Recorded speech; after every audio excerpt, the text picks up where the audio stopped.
Good evening and welcome back to this episode of Shtick with Koolfrogg Live. It's wonderful, wonderful. Yeah, it felt like a Monday for me. It felt like a Monday for me. So well, I'm gonna actually do the thing.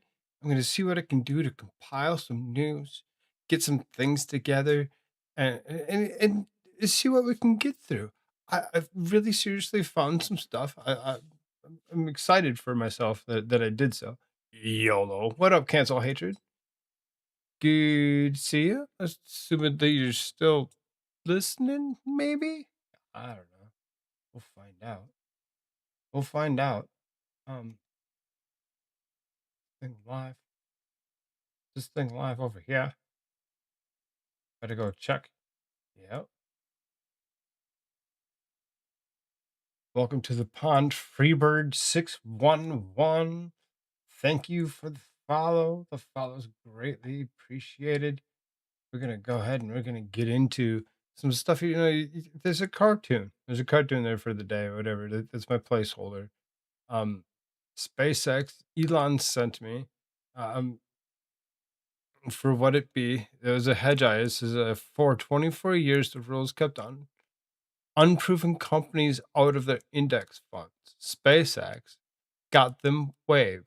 And now, over $30 trillion in retirement money has to buy a business losing $4.9 billion a year. The largest IPO in history was built to be bought. It's disturbing to kind of think about when you realize that I, and anybody else that's potentially thinking of retiring at any point in the future may not ever get that chance. They don't give a damn about you, I, or anybody else. They went ahead and they've sold out. They've sold out to Elon Musk our retirements. Anything that we had paid into in mass. That's sad and very disturbing to think about. Make sure I get this other chat up here real quick. Yeah, that control room. I don't want to miss the chat if there is one. Okay, there's that. Pop that out. Pop this one out. Pop that one out. Do all the things. We got that and that. Let's see here. So then grab your boy's URL to the show and go and take it somewhere that you like, wherever it is that you prefer. Like, I like to go to mine Discord, and I'll go down, I hit the chill here, and then we go at everyone, paste, live, send. 200 plus people. Wonderful, wonderful, wonderful people. You're like, well, where do these people be?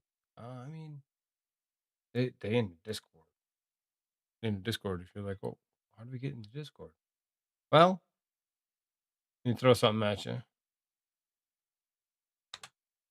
There you go. There you go. There's a Discord link for anybody that wishes to get into Discord. Well, if we continue through for what if I got a bunch of stuff to go through? We'll have some fun. I'll have some fun. See what we can do.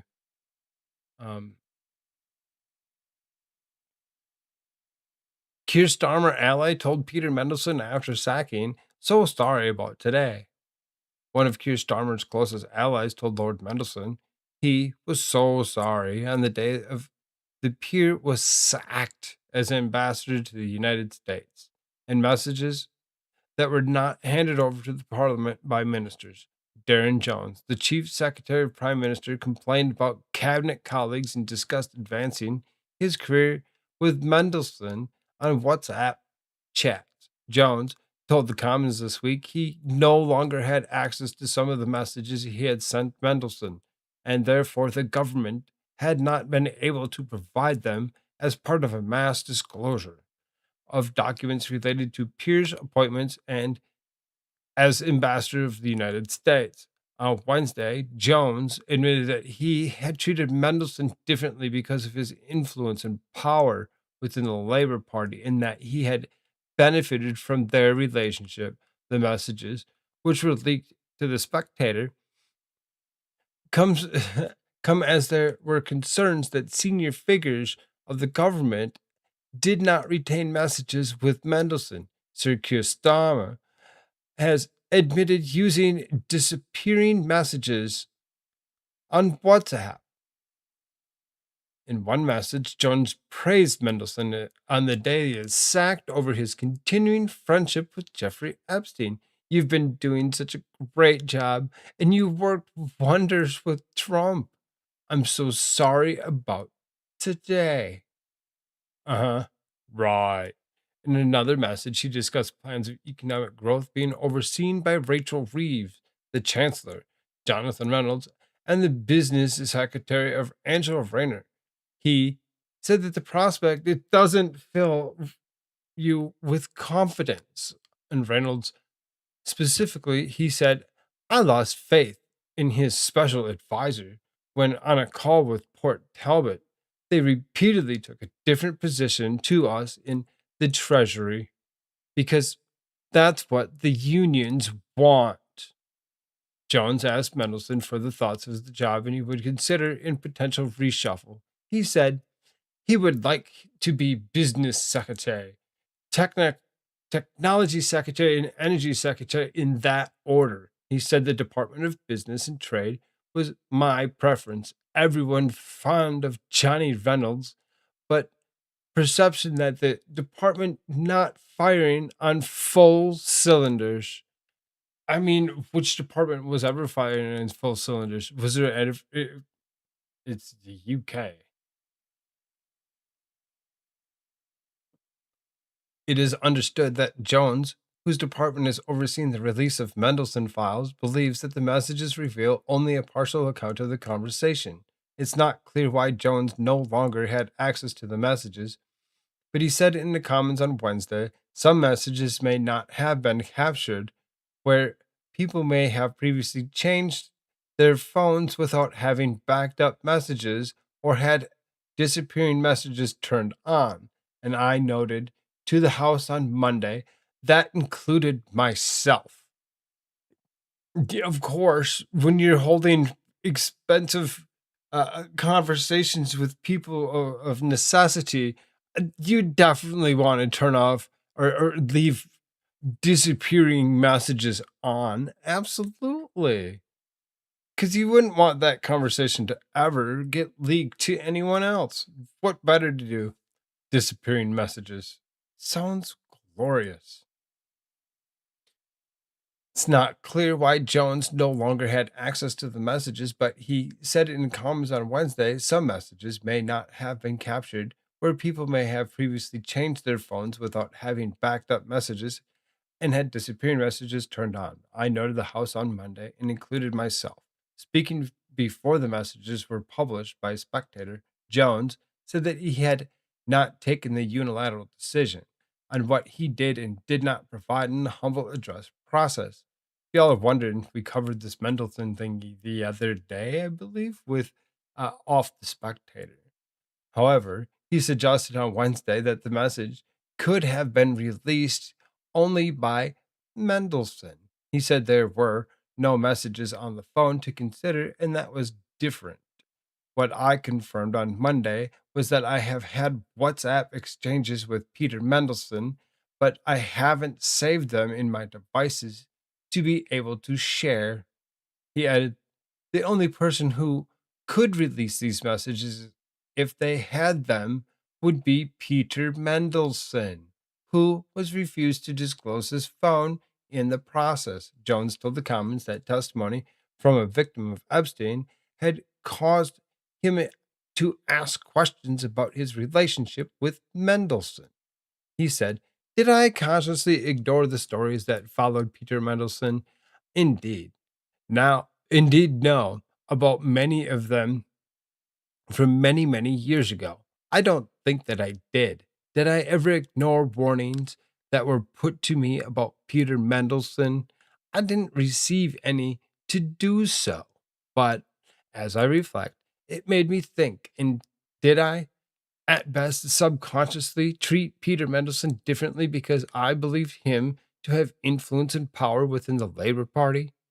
I think the answer to that question is yes, I did.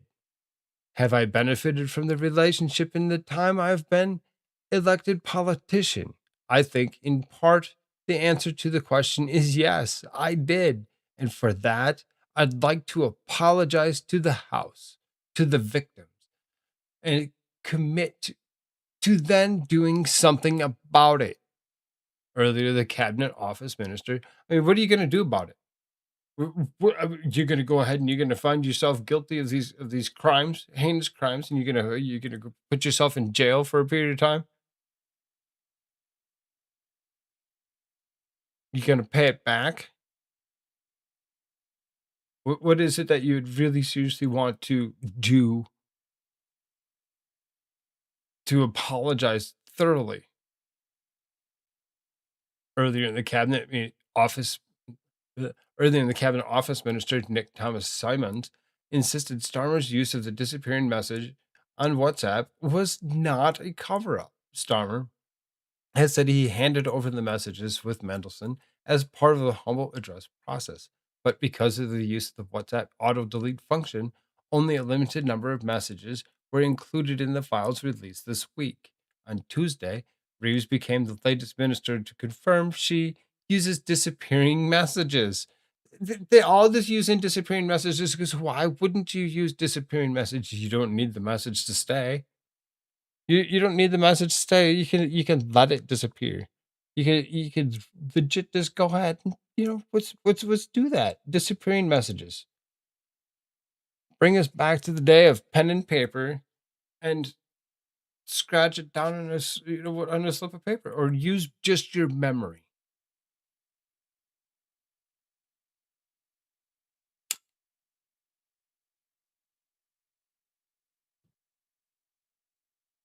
On Tuesday, Reeves became the latest minister to confirm she was disappearing messages. The use of disappearing messages in WhatsApp is allowed under government rules as long as any government business is later recorded, for example, through an official note. However, the former cabinet minister, Sir Edward Lee, branded Starmer's use of the auto delete contrary to transparency. Yeah, legit. You're going to go ahead and, oh, we can use the deleted messages but as long as we record them afterward. Wink, wink. Yeah, oh, okay. What? Stop it. We know what you're doing. Thomas Simon said, I reject Lee's comment. For this reason, this is the process that is quite rightly driven by and led by officials without political inference or interference, working with the Intelligence and Security Committee that is very well respected across the House and is a cross party committee. There's not a single redaction in those documents that came about because of ministerial decision, simply because we have not played that part in the process, nor should we have done, as I completely reject the idea of a cover up. But yet the government's going to do the cover up for you because they're going to go ahead and take it to the point where they're going to redact the piss out of it, and you don't get to see what's actually in those papers. Nobody's going to get paid back for the atrocities for any reason. Um, his ties to Jeffrey Epstein is disgusting. Just over and over again, disturbing AF. Why people can continuously get away with stuff. It doesn't make any sense. Um, Other UK news: Devon helicopter crash. 3 Royal Navy members confirmed dead. The Ministry of Defense spoke deep sadness after the deaths of Merlin crew drew training exercise near Oakhampton. 3 Royal Navy crew members died when the helicopter crashed into a field in Devon. Witnesses described it as an almighty flash of red and a huge bang.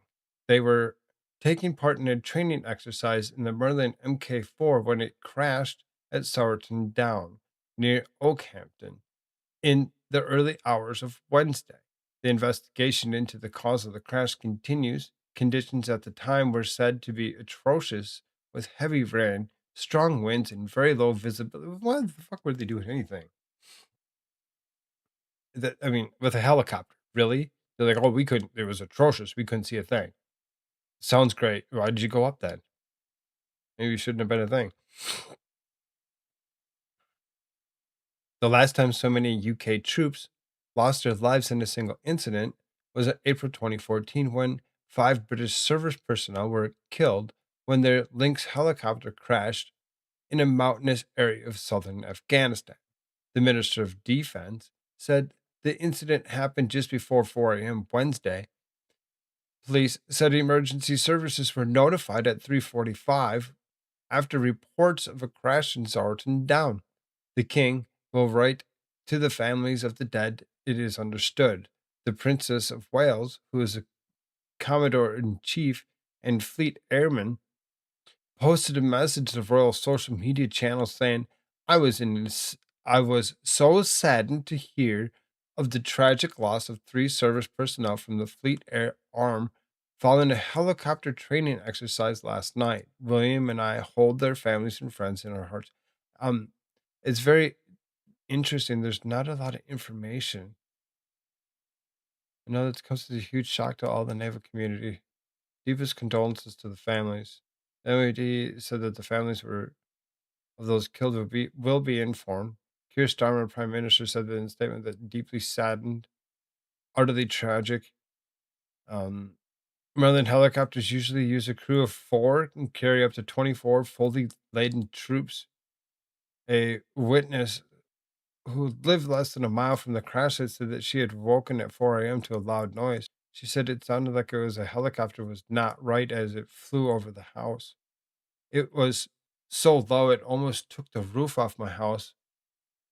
The house really shook and there was a huge bang shortly afterward. We got lot of loud noises here, and I didn't think too much about it at the time. It was only when I got up an hour or so later that we found the roads swarming with emergency vehicles. When we walked when we looked over the hill, you could see a charred remains of a helicopter. You could tell it was a helicopter because it was only identified of a Taylor rotor.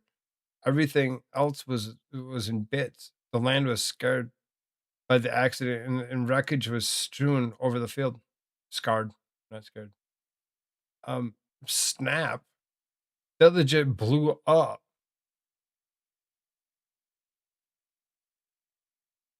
Holy crap. There ain't nothing left of that helicopter, none unless anybody else. That's horrible. Disturbing. Let's move on. Let's do the executive orders. We have a big day today because this is, as you probably have been watching. So from 1922 to present, it really never worked. It leaked and it was bad, and it looked terrible. It's supposed to be beautiful. It was opened in 1922, and it always leaked. There was a problem. It's called the Great Reflecting Pool between the Washington Monument and the Lincoln Memorial, and right in between is almost 2,500 feet long. I could show you. It would be like the tallest building in the world laid on its side, and the building wouldn't reach it. And today it gets completed. The pool gets completed at 4 o'clock, and the water will start to flow in, and it won't leak because it's done properly. And it's going to be beautiful. It's going to be American flag blue. It's the color we picked, and I think it'll be something amazing. It's never worked. A great concept that never worked because it always leaked. I'm more interested in the executive order, sir. Can we do that? Used stone originally, and the stone leaks because it's got a lot of crevices, and we have a very special material that we used. And we'll do this for a tiny fraction. You remember President Obama tried to do it and it failed miserably. They spent over $100 million between him He and Biden. declassified a bunch of people, so I And it mean, was filthy dirty. We took I'm out down. 12 I'm truckloads down. of He drugs made out it of the easier country. to fire It people. was just rotting and terrible. Terrible. Let's do it. The country. Let's do that. So we Let's have, make it many happen. monuments and Show us fountains all over the executive Washington. order, Just sir. about Come on. With all of them, the fountains are all working at 28 fountains. And as of this moment, just about this moment, a couple are going to be a few days longer. And we went on a real kick. Some of the most beautiful fountains in the world, but they haven't worked in 30, 40 years, most of them. As you Y'all know, hit that Federal repost Station, button. Union Station was horrible, and now it's beautiful. It was all covered in graffiti. But this would be the big one, because this is, again, could you get me that picture of the how it compares in size to the biggest buildings anywhere in the world? It's sort of amazing. So we're very proud of that. We're proud of a lot of things we've done, but this is something. So Washington now, as you know, a very safe city. It's considered a very safe city. It was a very unsafe city 14 months ago. Now it's a very safe city, so we're very proud of that. But it's also become a beautiful city. The encampments, the homeless are no longer sitting in the middle of the park. The level of beauty of the city is incredible. We regrassed many of the areas. We're really doing a job at Lafayette Park, which is really the entrance to the White House. And that's going to be completed very shortly, and it'll be incredible, as it was originally envisioned. Most of it we're doing as originally envisioned. And if you walk across the street to Lafayette Park, you'll see something that's incredible. It's going to be, we'll have it open before July 4th. This, we wanted to get it open before July 4th. On the reflecting pond, or the reflecting pool, as some people call it, very important to us was the longevity, having it so that it's not closed every day. All these are, I just had this done. You're getting a first glimpse, but that's your size compared. So those are among the tallest buildings in the world, including the Empire State Building, World Trade Center, Sears Tower, Chicago. So if you lay it on its side, you take 2 or 3 of them to fill it in, because the width is almost 200 feet wide. And actually much more than 2,000, close to, including everything, it's about 2,500 feet in length to the end. And it's going to be beautiful. It was a great concept that never worked because they couldn't hold the water. Now they hold the water for a tiny fraction of the cost. We did a fantastic job. Department of Interior was amazing. Doug Burgum, really absolutely amazing. And you can have something to be very proud of, and it'll last for 50 to 100 years before you have to do anything with it. Very strong, powerful substance that we use.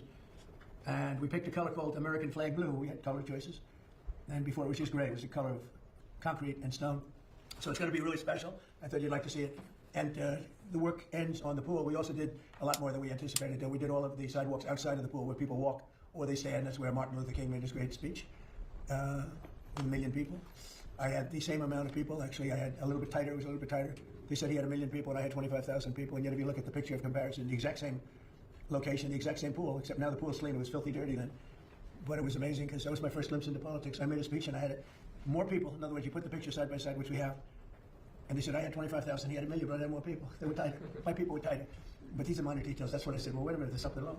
But this is a very famous place, and it should be treated properly. A person came to my office, a very substantial person from a foreign country, another country, and said, the Washington Monument, the Lincoln, you take a look at the Washington Monument, beautiful Lincoln Memorial. He said, but the walking in between was disgusting. The thing was loaded up. We took 11 or 12 dumpsters, trucks, full of garbage out of there that they were shoveling, and it was there for years under the Biden administration. Again, Biden and Obama, if you combine the money they spent, it was over $142 million.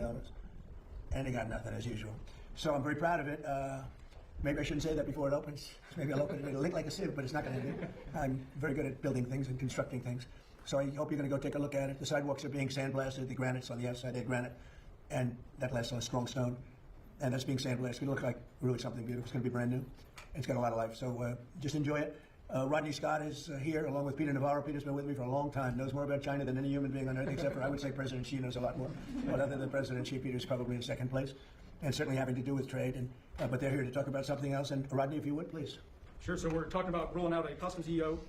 Why is that important? Basically, it's America first in the trade environment, like we've been doing on the border. People are used to the illegal immigration and narcotics. We've locked that down. This is literally taking the same principles and applying them to trade to protect American industry.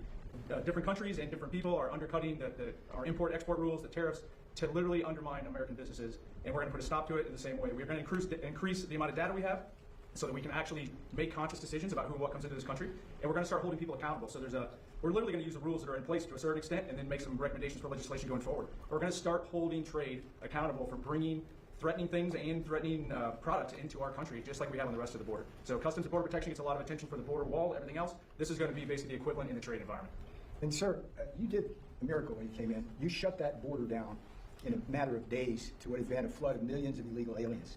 And a secure America is a safe America. What we're going to do here, the EO you're going to sign, that's about a 20 to 30 Sup, billion F and Super dollar Truck. EO you're going to get, because we are going to crack down with this detective border that CBP is putting in innovatively. We're going to crack down on the fentanyl. We're going to crack down on the unhealthy products, the counterfeits, and all the tariff evaders. So this is a message to the world today. When you sign this, there's nowhere to run, nowhere to hide, and this is what Donald Trump does. He secures our borders, and not just physically, but in terms of trade. New customs border is going to be awesome. Thank you, Peter. You know, we had millions of people pouring through our border, and when I got here, and it happened twice, but the first time was a lot easier because it wasn't nearly as bad as this. But in 2016, we had a bad border, really a bad border, and pretty quickly we made it very good. We started the wall. I built over 1,000 miles of wall. Without that, you could have never done it, no matter how good you do. The wall has been, remember the Democrats, I call them. But the Democrats said the wall doesn't do anything. I said, no, walls work. Two things, everything else is obsolete. It gets obsolete quickly. Two things, wheels and walls. They've been here for a long time. A wheel and a wall, you'll always have. Other things, your computer's going to be obsolete about 2 days after you buy it. But wheels and All the way walls back to the wheel and the wall stuff? I mean, really, dude? Bruh. And we built an incredible wall that stretches more than 1,000, think of it, 1,000 miles. And without that, we would not be as successful. Actually, we're building now additional areas because we need some additional wall in certain areas. But we had millions of people, 25 million people. I think it's more than that, but 25 million people came in during the Biden years, the Biden disasters. And we stopped that. We stopped it down to zero. Hard to believe, but the numbers come out. Every month they come out 0, 0, 0. People don't come anymore because they know they're not going to get through. So we had caravans with 10, 15, 20, 25,000 people coming up from countries. And remember, I know these people. I know the leaders of the countries. They're smart, and they're cunning, and they're streetwise. And they would put their people that were from prisons in there. They would put their murderers in there, and they'd put a lot of bad people. And they'd also put people that just didn't work. They put all of their welfare recipients in there, and they'd send them into our country. And all of that stopped. And many of those people are now brought back. Many of the murderers, 11,888 were murderers. I say it all the time. 50% of them murdered more than one person, 2, 3, 4. When 7 people murdered into our country, they let them into our country. It's a sin that should never be forgotten. So it's a much different country right now. We're respected by everybody. Everybody in the world respects. We just got back from China, as you know. Some of you were with us. And President Xi was great. And he said, you're a respected country, respected all over the world. He said, you did it so fast. We did. We did it in a very short period of time. This country was a laughingstock all over the world. For 4 years, we were a laughingstock. And now we're the hottest country anywhere in the world. We're the most successful country in the world. So this is very important what you're doing, and I'd like to have Will just say a few words about it specifically, please. Yes, sir. As Rodney and Councilman Navarro said, this is an executive order on strengthening customs enforcement using new technologies and new approaches. The idea here is to ensure that importers of record, other people moving goods across our border, are accurately reporting what they're bringing in, that contraband, that illegal goods aren't being brought across the border, and that goods being brought in are being accurately accounted for purposes of duties and tariffs and all the other things we require of importers of record. But this executive order will launch a series of bold new steps that I think we as an administration believe will result in the tightest, most controlled border in American history, following on, obviously, your success in closing the southern border and stopping the scourge of illegal immigration into the country as well, sir. So, Peter, what kind of money do you think this involves in terms of savings to our country? I will guarantee you the first year it'll be at least 15 billion, next year 25, and out there's 80 to 100 billion that the tariff evaders are doing. Plus, sir, we're going to stop more of the fentanyl coming in, and we're going to crack down on counterfeits. This is good for America. This is good for the people that elected you. I mean, it's always healthy Fentanyl to, coming in you know, 59% less. stop By- drugs by- from by- coming by- into your by- country by- from by- other by- countries. We have it, and we did this in a very short period of time. This is going to be a great one, sir. It seems You've done legit. for us, and CBP has been doing a really great job innovating on this, sir. You've done a fantastic job. Thank you. Appreciate it, sir. Okay, we'll stand one.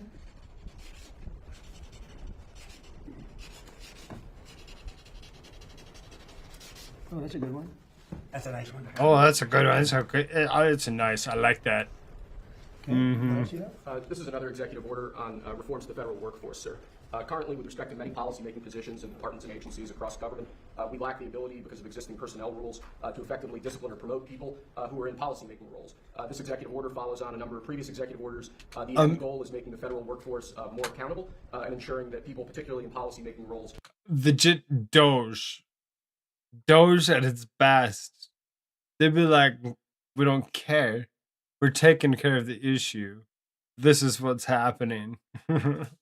aren't unaccountable to the wishes of the administration. And the reason for this was what? Whose idea was that? James Shtick, who's here from the Domestic Policy Council, Would you like to say something? Come on. You did a great job on this. Go ahead. Thank you, sir. It's been a long-standing problem that it's almost impossible to fire a federal employee, even in cases of serious misconduct. And as a result, if you have employees who are trying to undermine the wishes of the American people by pushing their own agenda or just incompetent in what they're doing, agencies have a long-standing... I mean, you're gonna go see the president. Button your jacket back up. Or fix your tie. If you don't know how to tie a tie, how is it that you can write a bill? Bruh. Something wrong. Something wrong. Not get rid of them. And that's a particular problem if you're in a senior policy influencing role where you're controlling the policies of the entire agency. What this does is basically treats those employees like private sector workers. They're going to be hired on the basis of merit and competence, but if they're messing up, then they can be removed quickly rather than taking a year. I mean, if I was Donald Trump, I would like stand up, like be like, okay, real quick, let's fix this. That's great. That's great. And you were very much involved in it? I was, sir. This guy central casting? He's like perfectly casted. I'm just you couldn't have done that any better. Were you nervous? A little. Thank you, sir. Would anybody else like to say anything? About either one? What about you? Come on over here. Come on. Can you talk him? You don't have to. Thank you very much. Go ahead, please. Yeah, this customs reform EO is a long time coming for us. It helps us solve problems that have plagued the customs system for many years. We've had a system where people have basically been able to hide behind shell companies. They move from one to the next, and then we can't go after them. This EO really enables us to crack down and hold people accountable. It's so important. I know you took it so seriously. See how serious they are? I mean, there's a love of the country. This isn't like normal stuff. These are the smartest people in the world. They can do anything they want. They can have any job, and they love this country. This is what we are, and they hate what you saw, and you fixed it. Thank you very much, all of you. Anybody else? Anybody? Only if you want. I'm not going to call anybody. Anybody? You don't have to. They covered you well, right? I don't know if you could do any better. Thank you very much. That's a great job, fellas. It's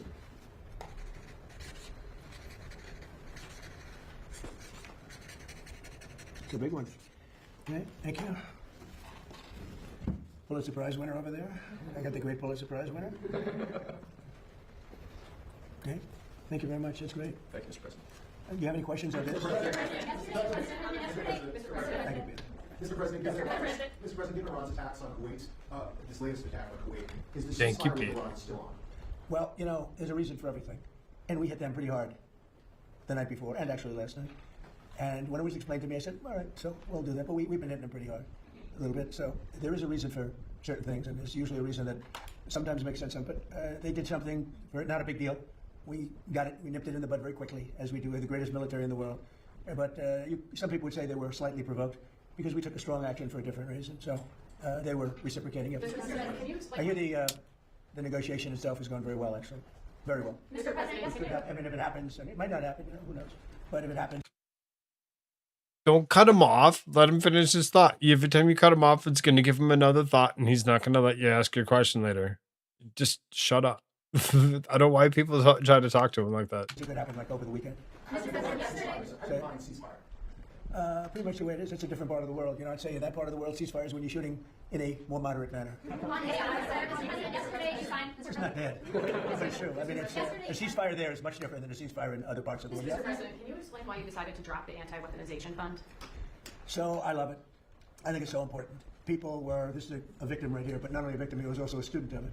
What happened to great people, great American people, the way they were victimized, the way they were savaged. You have suicides, they killed themselves, they went bankrupt, they were weaponized by the Biden administration, by a bunch of thugs, including Obama people, and like nobody's probably ever been. I mean, I can think of maybe 2 instances in this country where they've had it to somewhere to that extent. I'm not even sure if it was so much. They were put in jail for long periods of time. They were accused of things that never happened. They had prosecutors that were radical lunatics, and their lives were destroyed. And frankly, we had a lawsuit that against us on the weaponization, where the judge, a radical left judge, ruled against it. And we'll see how that all works out. But a radical left judge ruled against it. But these people, their lives have been destroyed. Their families have been destroyed. Many of them. I'm not just talking about a few people. Many of them. I'm one of them. They raided my house, Mar-a-Lago. That never happened. Nobody ever thought of anything like that. It turned out that it was a total fake. Everything about it was fake and corrupt. We have all the information. You know, the good advantage to sitting here is we can get information that you wouldn't get by what we have and what we are going to be showing over the coming weeks and months. You're not even going to believe. Some of you will believe it. Like CNN will believe it because they knew what was going on. They're crooked as hell. CNN's a very corrupt organization, but with a corrupt reporter standing right there. Never smiles. You never see a young, beautiful woman. Never smiles. I never see a smile off her face. I see her standing there with hatred in her eyes. Like she has hatred because we have borders, because we have a strong military. Thank you for the repost, Baked Linguini and effing Super Trucker. I appreciate that, gentlemen. Thank you very, very much. Because we cut our taxes, because we do things that everybody wanted, and then we win our election in a massive landslide. We win 87% of the counties in this country.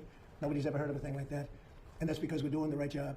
And we took a detour down to Iran because we can't let Iran have a nuclear weapon under any circumstances. We can't let that happen. So the reporters should be happy. They shouldn't be unhappy. They should be very happy. Because you know what we're doing? We're saving our country. Yeah. Yes, two questions. One on Iran and then one on your birthday. Okay. You will. The first one is, are you concerned at all that the IRGC could sabotage any potential deal? And then the second one is, you have a birthday coming up. I won't say which number, but it's a big birthday. So you're going to blow out some candles on a cake, hopefully. What are your wishes that you'd like to see accomplished over the next year for the Yeah. season of your presidency? Well, I'll go in your order. Anything can happen, when you're dealing with Iran, but when you're dealing with other countries. But that's a very volatile part of the world, probably the most volatile part of the world. The people are volatile. The leadership, you see what's going on. We've gone through 3 teams of leadership. It's been we're military. There's never been a military like what we had. We could go another 2-3 weeks and just wipe everybody out. I'd rather not do that. Very easy to do. They're ready to do it. They want to do it. They want to do it. But if we could get something down in writing which will accomplish the same thing without killing everybody, I'd like to do that. Most of my people, I think, would like to do that. Some people wouldn't, but most of them would. But we had to take a detour as far as wishes for, and I'm very proud of that detour.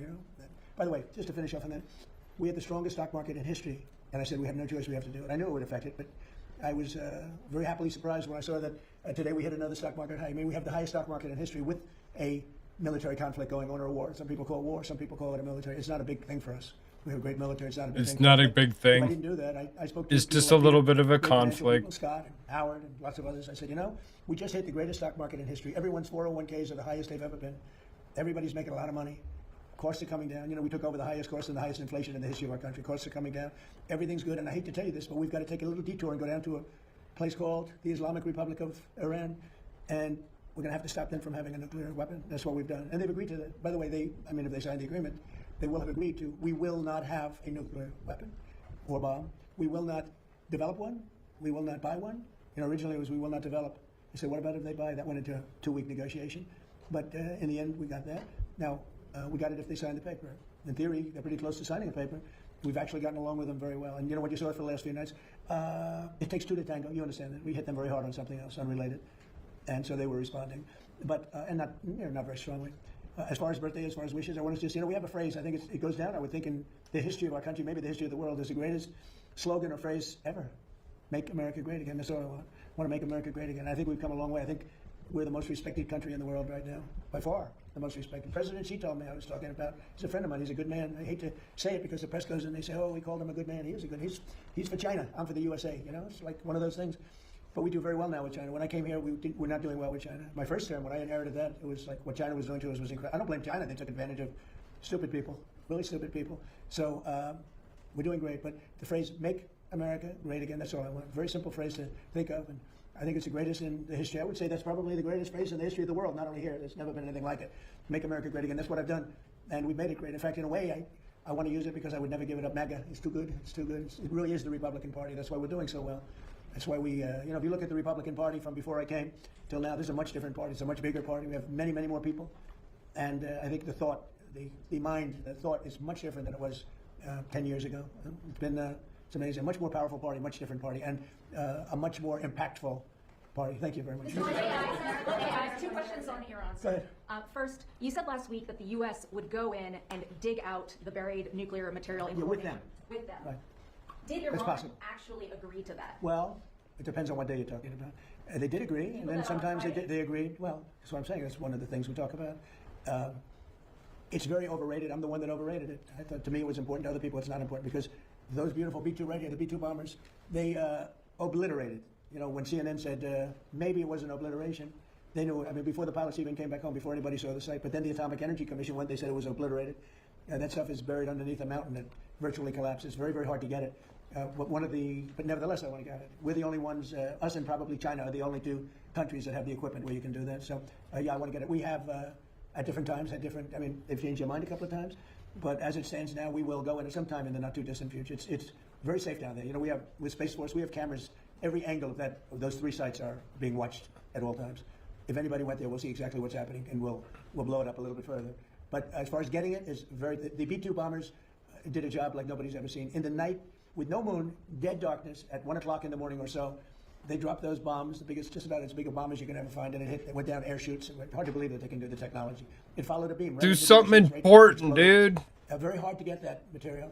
But I Don't still care. I don't want to do it if we're in conflict. I don't want to put men in that kind of danger. I remember Jimmy Carter had some bad problems with hostages. I don't want to ever put our people in that kind of danger. But when it's over, as of this moment, it's agreed that we will go in with them. We will get it and we will destroy it. It will be destroyed. And Mr. Sorry, I have a follow-up to my second question. Is it possible to get to a deal with Iran, whether to go in and do that or to open up the Strait of Hormuz without seeing an Israeli cessation of their hostilities in Lebanon? I think it would. We're trying to separate it. I mean, look, it's a very different kind of a thing. We actually spoke with Hezbollah for the first time ever. We didn't know they spoke. And they agreed yesterday they're not going to shoot. Israel's not going to shoot. We're just going to see. But I'd like to separate it. I'd like to have it a separate thing because it is separate. But Israel, hey, look, they've been a great partner. Bibi Netanyahu's been, for me, a great partner. For other people, not so good. For me, he's been very good.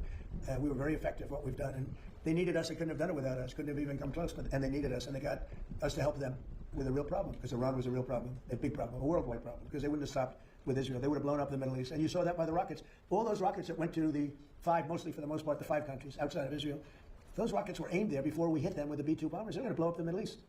They were going to blow up Israel, but they were going to blow up the Middle East.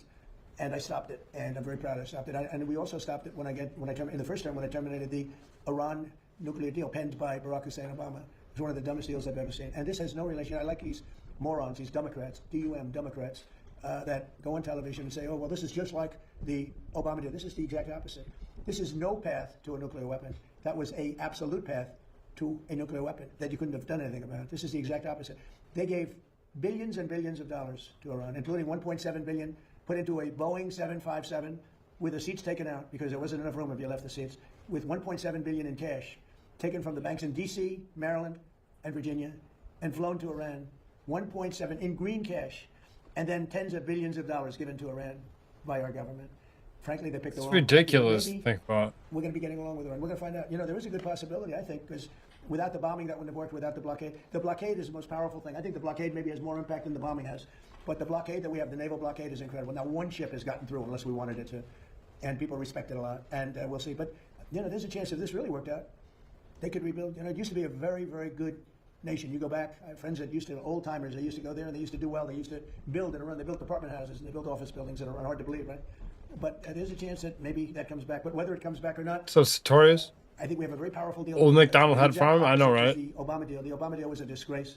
It gave them a nuclear weapon. We do the exact thing. We, under our deal, they will never, ever have a nuclear weapon. One of the other things that happens, and this is important, but there's nothing more important than taking away the capability of a nuclear weapon from Iran. Mr. President, Wait, but one of the other things that's important and very important is that immediately upon signing the memorandum of understanding, the Hormuz Strait will open. And it'll open up quickly, and we've already had our minesweepers there. We're sweeping, as you probably have heard.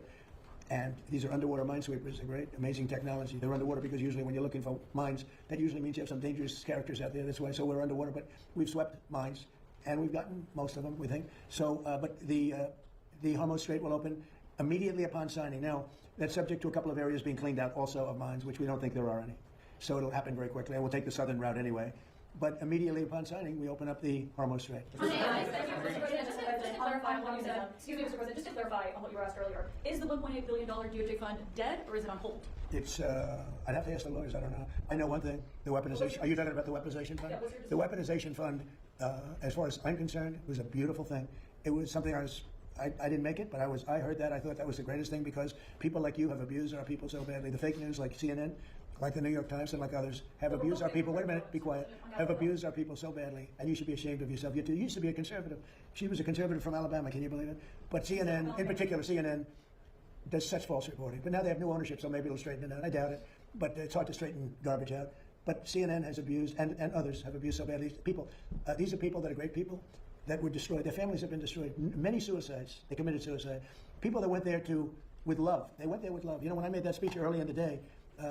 Tremendous crowd. I hate to say because they'll say, oh, I was wrong on the number, but I believe it's the largest crowd I've ever spoken to by twice. The biggest crowd, I think, bigger than the inaugurations, bigger than anything. And there was so much love and friendship. It was the most amazing thing. People were crying. They were like, wait a minute, let me finish. And those people have been abused by you and by others and by the politicians, by the Democrats. They're dumb people. They want to have open borders. They want to have transgender mutilization of your children.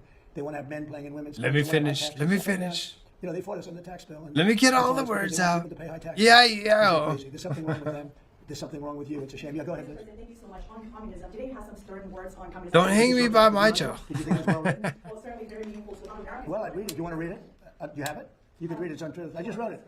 I just felt I've seen what's going on with communism, And I see this country. Read it. I'd love to have you. Thank He you. wrote that quote, communists always do well with the voters, or as they would say, the people in the early years. But in the end, the Rawr. country, state, I'm or city attacked. goes to hell. Great violence proceeds at levels never seen before, and the entity dissolves into poverty, squalor, and crime. Remember, breathtaking popularity first, and then guaranteed death and destruction. Well, you see it happening with New York. You see it happening with Los Angeles and parts of California. And it's so easy. I'd be the greatest in the world. Nobody would be as good as me. I'd give away everything. I could be the greatest. I would sell them. You're going to get free rent. You're going to get free houses. You're going to get free food. You're going to get free everything. But eventually that ends, and it leads to death, destruction, and squalor, 100% of the time. When I watch New York, and I liked him very much. He stood right here, and he's been in the office a couple of times. The mayor of New York. I think he's a very nice person, and I don't know. He's a smart guy. I don't understand why he thinks it's okay for all these companies that pay hundreds of millions of dollars in taxes a year to leave. Because you're not going to have any tax base, and you're going to end up in hunger and squalor and death and destruction. I would be better than him if I wanted to go that route. I mean, of course you no would. longer pay rent. Why wouldn't You you? no longer have to pay interest on your mortgage. In fact, I'll end your mortgage. I'm going to cut everything. You're no longer going to have to pay for food. I'm going to give you a grocery store, and I'm going to give you free food. You're no longer going to have. You're going to have the greatest life ever. Follow me. You're going to have the greatest life. And you know what? For a couple of years, that's such a powerful. I would be the best ever at giving it. Nobody would ever be. I had to sell free enterprise. Free enterprise is tougher to sell, but that's what's made our country great. And that's why it's great again now. If I didn't get elected, we wouldn't have a country. We really wouldn't have a country. This country would be finished. It would have But I been see what's done happening in Los Angeles. completely. I see what's I happening agree in with New him. York. I look at Chicago. You have a stupid governor, a dumb governor, a really dumb guy. I know him well. He's a failure in his family. Pritzker. I know the family. I was partners in a deal with them. I made a lot of money. They made money. We made a good partnership. But he was like an outcast in the family. He was a slob. And the mayor is a low IQ person. I mean, he's a stupid person in Chicago. Chicago has a case, a real chance to become great again. There's a case great again. If we were allowed to do what we did in Washington or Memphis, I was with the governor of Tennessee yesterday, and he said, I want to come in. He came in to thank me. I said, for what? He said, what you did for Memphis. Memphis, the crime is down about 72%. And it's going, he said, it's like a different city. Washington is even more so. We started a little bit earlier. In Washington, you walk down the streets and people feel safe here again. It's a safe city. If I were, oh, by the way, in Louisiana, what I've done there is unbelievable. Because the governor, Jeff Landry, called. He said, you got to help me with New Orleans. We have a tremendous crime problem. And I sent in our really talented people, including National Guardsmen.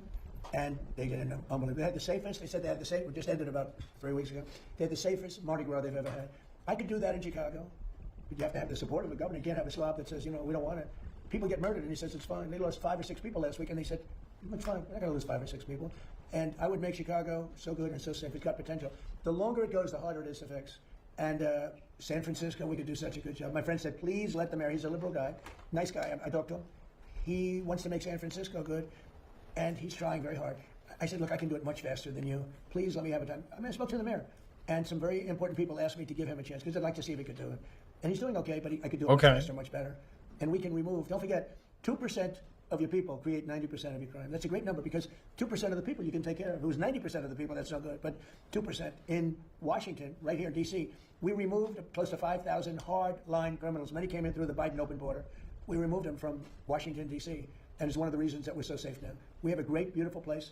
Again, the fountains are almost all open. You're going to have the reflecting pool opened within hours. Almost. I mean, literally within hours. Almost That's all going open. in tonight. It's going to be beautiful. You haven't seen that since 1922. Think of that. 1922. It hasn't worked. Never worked. From the day they built it, it never worked. But you're going to see that. And people are all thanking me because Washington's beautiful again. The parks are open. We changed the grass. Grass has a life also. Like people, grass has a life. And that grass hasn't been changed in 70, 80 years. It died many times over. We have beautiful grass, beautiful parks, beautiful everything. We don't have people living on it. And Washington, D.C., in a matter of 14 months, Washington, D.C. is like a different place. If people are coming here, the restaurants are all going out of business, as you know, because you use the restaurants. And now the restaurants are hot. In fact, if anything, we don't have enough restaurant space. They're all reopening. It's become vibrant. It's a beautiful thing to watch, and I am honored that I've been able to do it to our nation's capital. Thank you very much, everybody. Thank you, press. Thank you, press. Thank you, press. Thank you, press. Thank you, press. Thank you, press. Thank you, guys. Thank you, guys. Thank you, guys. Thank you, guys. What? Thank you, guys. They're acting like Joe Biden's press. Thanks, guys. Thanks, guys. Go. Get out. Leave. Remove yourselves immediately. You're the press. We don't want you hanging out. I mean, I get it. To a point. There you go. We'll continue. House passes war powers resolution directing Trump to end hostilities with Iran. The bipartisan majority of Republican-led House voted Wednesday to end the war with Iran. The clearest rebuke yet President Trump's handling of the conflict and the subsequent economic fallout. The War Powers Resolution passed by a vote of 215 to 208, with 4 Republicans joining Democrats in support. The resolution was originally been set for a vote 2 weeks ago, but Republican leaders sent House members home early for a May recess when it appeared a largely Democratic backed measure had enough Republican votes for passage. However, the extended break didn't shift GOP support to kill the measure. Ahead of the vote, House Speaker Mike Johnson defended President Trump's decision to attack Iran. Remember, Iran declared war on us 47 years ago. They chant death to America. The president is trying to keep the people safe, Johnson told reporters. The vote is mostly symbolic. He's exactly when it comes down to it, though, he's not wrong. Cuck Johnson's actually right on this one. He's actually right. 47 years ago. The vote is mostly symbolic. Democrats, despite multiple attempts, have been unable to pass a war powers resolution through the Republican led Senate. Even if the measure passed in Congress, it would almost certainly be vetoed by President Trump, whose administration has questioned the constitutionality of the War Powers Act. Still, Senate Democrats have been inching closer. Last month, they won support of the procedural measure to set up a War Powers vote after a handful of Republicans broke ranks to join them. A final vote has yet to be scheduled. House Democrats celebrated the vote and called on the Senate to follow suit.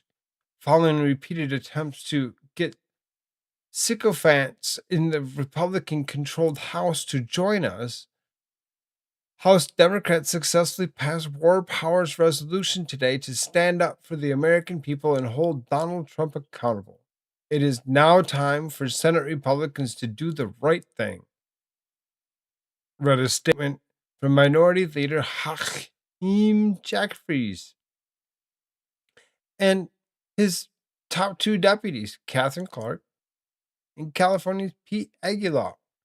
The administration has furiously pushed against the effort to in both the House and the Senate. Wednesday's vote signals his support for the war. Might be slipping, might be gone. He might not have the abilities to do what it is that he thinks that he's doing. What do we do about it? Well, move on, I guess. Continue with the news because, there's lots of it. Congress should vigorously oppose Bill Pulte as acting director of national intelligence. In an immediate aftermath of Trump's True Social announcement that was appointing Bill Pulte as acting director of national intelligence, commentators noted an undeniable. Pulte has no national security experience to qualify him for the role as leader of the U.S. intelligence community. It is a position that, by law, in the cases of formally nominated director, would require extensive experience of that kind. Members of the president's party in the Senate include Senate Majority Leader John Thune. Conceded the problem, Thune opined that the job called for a professional, adding that Pulte would face a lengthy road in confirmation of the president decides to nominate him for Senate confirmation to the position. Pulte is also a starkly political opponent, having defined himself as the leadership of the Federal Housing Finance Agency as a reliable ally of the president's program of retribution against his personal and political enemies.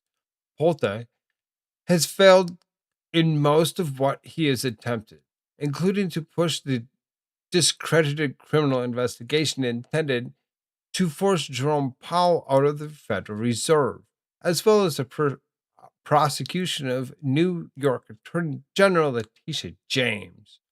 But whether he has succeeded is beside the point. He lacks any national security experience, but has an ample track record in weaponization. The question is, what happens next? Is there a bipartisan majority in the U.S. Senate motivated to block the appointment by pressuring the president to retreat as he did?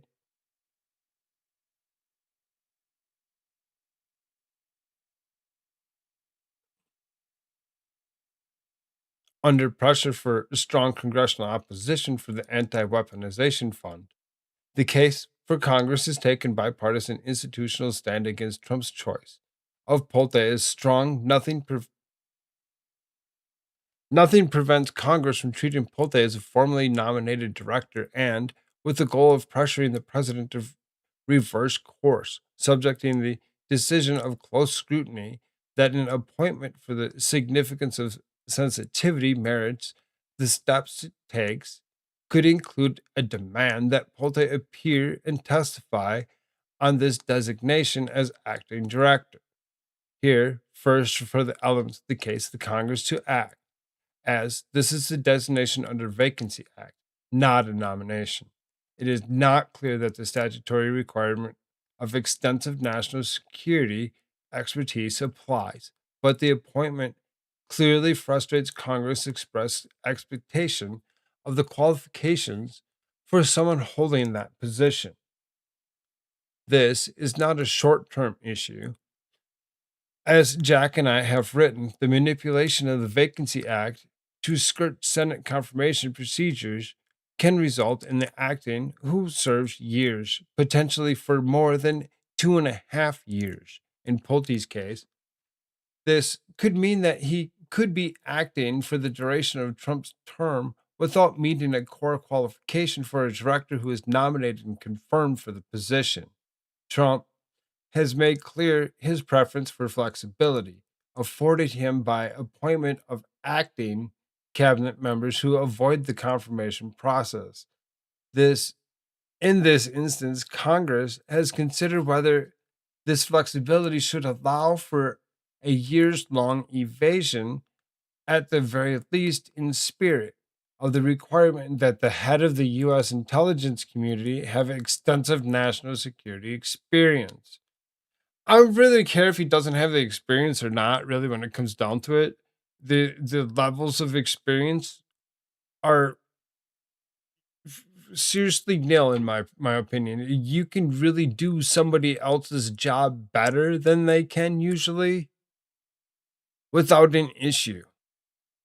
Over and over again, you'd be surprised how many people without experience would outperform for a decent paycheck.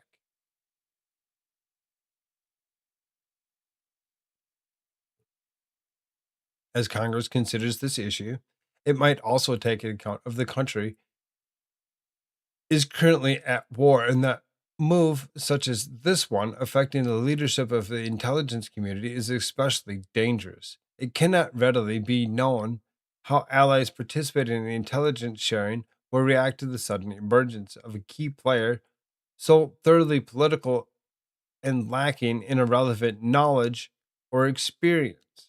3.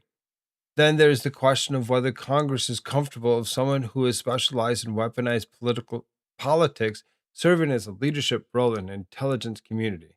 Will Pulte continue to support the president's political preoccupations and vendettas? But now, with whatever resources the information he can bring to bear to the project from his perch in the ODNI, the main DNI statute provides generally that unless the president directs otherwise, Pulte will have access to all national intelligence and intelligence related to the national security, which is collected by the federal department, agency, and other entity, except as otherwise provided by law or as appropriate under guidelines agreed upon by the Attorney General and the Director of National Intelligence. Questions about Pulte's potential uses of this information is pressing in light of the issues raised about whether or and how in developing the promoting mortgage fraud claims against Trump adversaries rather. He used records and other resources available to him as director of the Federal Housing Finance Agency. And as the tenure of their predecessor, Tulsi Gabbard, demonstrated, the ODNI head is disposed or directed, can also become an active in supporting, in the name of the national security, other Trump political projects, such as advancing the president's claims about rigged elections. All of these reasons support a congressional call for Polte to appear and testify about his appointment and his understanding of the role, and to address other questions about his suitability for the job. Those questions would include ensuring a full record and his lack of national security experience, knowledge of the reasons for believing that he could nonetheless carry out the responsibilities of the position. He should be examined closely in his basic understanding of those responsibilities, such as how, in light of his history and questions it raises, he would credibly propose to meet the statutory requirement and he implement policies and procedures to require throughout the intelligence community sound analytic methods and tradecraft which are independent of political considerations, and how he understands and will comply with the requirement that directors acting in instruction from the president to perform intelligence related functions must notify the congressional intelligence committees immediately in writing that the description of such other intelligence related functions directed by the president. Has Polte already received any such instructions? Probably. He's probably received something. He's not going to just stand there or look randomly be like, well, I mean, I guess I'm supposed to do something, but I'll just wait until somebody tells me. He's not going to play meek. He's going to do his job. Congress may ask these and other questions if hearings conducted at the same manner as confirmation hearing and formal nomination. Senator Thune has suggested that Polte, if nominated, would struggle to be confirmed. One hurdle would certainly be that he cannot meet the statutory requirement that the nominated director have extensive national security expertise. In these circumstances, it makes little sense for Congress to defer attention to this and other major problems with the appointment only because it was made on an acting basis. Holte could, of course, decline to testify, but that would serve to bring out in even sharper colors the president's disregard for qualification that Congress expressly wrote into the statute of the position. In the event of refusal to testify, Congress could consider a subpoena to compel the testimony, and should Pulte testify, I suspect that the exposure would prove disqualifying. These are only a few of the escalatory moves Congress could take to respond to the administration um, recalcitrance. Recalcitrance. I don't know what the fuck that word even is. Thanks for using the AI to write the article. Good job. Good job. Section 702 of FISA, which is due to expire in June 12th, is something to be paying attention to. Big, huge attention to. If you're not paying attention to what's going on here within the next week or so, there might be some things that are kind of up, and they need to do what they need to do. Otherwise, some of those rules go away. Some of those rules go away. To remember timing.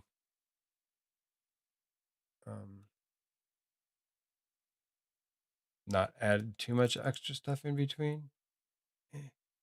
I mean, deal with it. You say in the very first chapter, the time to discuss those 4 years in the White House, so much that I've avoided letting myself think about is now. What do you mean by that? Well, I think maybe some of the challenges that Joe and I faced, and it goes so fast, Rita. I mean, those 4 years just move so fast.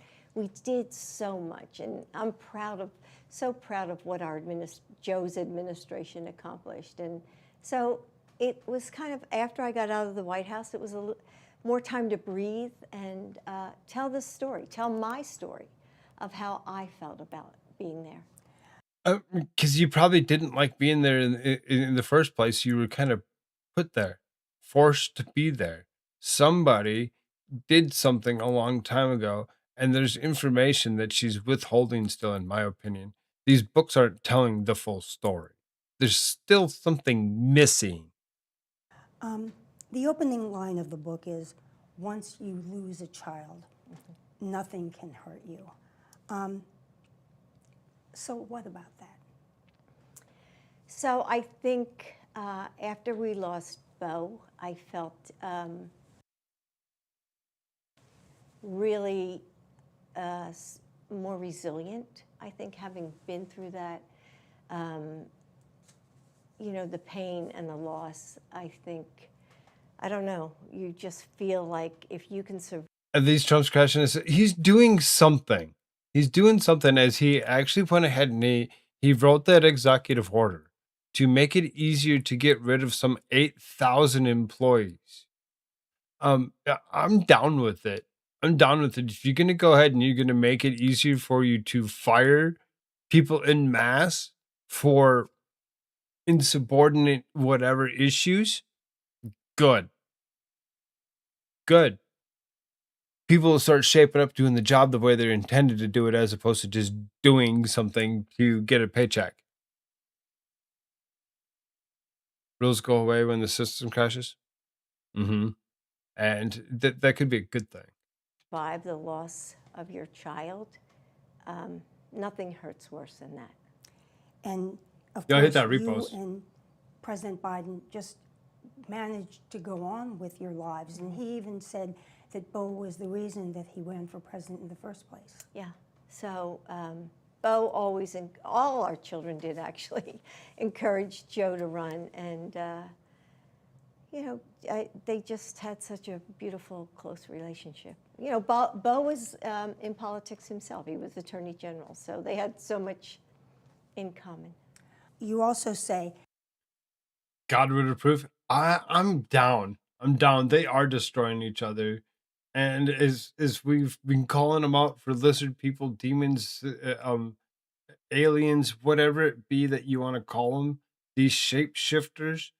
We know. We know that as long as they continue to consume each other, things will eventually go back to the way they need to be. that being First Lady could be like a catch-22. Why? Well, I think it was the honor of my life. I mean, Rita, I loved. I think it's just sad that they take too many people down with them in that expense. They really, seriously, there's a lot of people that get lost. Every day of it, the good days and the bad Speed this days. It stuff was up. just such an honor to serve the American people, and it was just a wonderful And part I'm of my going to life. ask you more about that. But, as I said, you say being First Lady could feel like a catch-22. You're encouraged to use your platform to do good, but not to be too aggressive in pursuing the policies that you That's want. If you know too little about what you were doing, then you were an embarrassment. If you knew too much, then you were trying to rule the world. So tell us about that. I mean, why was it hard to be First Lady? Well, I think, I couldn't overstep, I think, on what the West Wing was doing. Joe was the West Wing, I was the East Wing, and we Okay. You did take some control of certain things then. Okay. each we had our own interests and passions, but I was there to support what Joe did and to take it out to the people of our country. And so I think we worked together, I thought we worked together beautifully, and we were in tandem. But why did you think it was a catch-22? I mean, were you worried about how people would perceive you doing too Well, much you had or to not walk enough? kind of a fine line. I think every First Lady has had to do that. You also say you have been accused of either having been too involved in your husband's presidency or too hands-off. Why? Well, I think toward the end, I think people pushed me to take more of a role to get Joe to step down. But Rita? I mean, yeah, because he was senile, demented before he actually went in. We've seen it. Why anybody voted for that is beyond me. And then to allow him to steal it? It was always Joe's decision. I mean, he had to make those decisions. He had to make the decision to run or not to run. We're testing the YouTube people thought, algorithm. well, you need to say this or you need to say that. No. You know, Joe and I discussed probably everything, but in the end, on those matters, he was the one to make the decision. So what did you see as your role in the administration? Oh, my role. Oh, my gosh. I guess my role was I saw myself really as the American woman in that I was working full-time. I'm the first lady to have a paying job. Outside the White House. Outside the White House. And I taught English at a community college, and which I loved. And then I had my role as First Lady. So I guess it was just trying to, I don't know, balance it all. And it was amazing. It was extraordinary.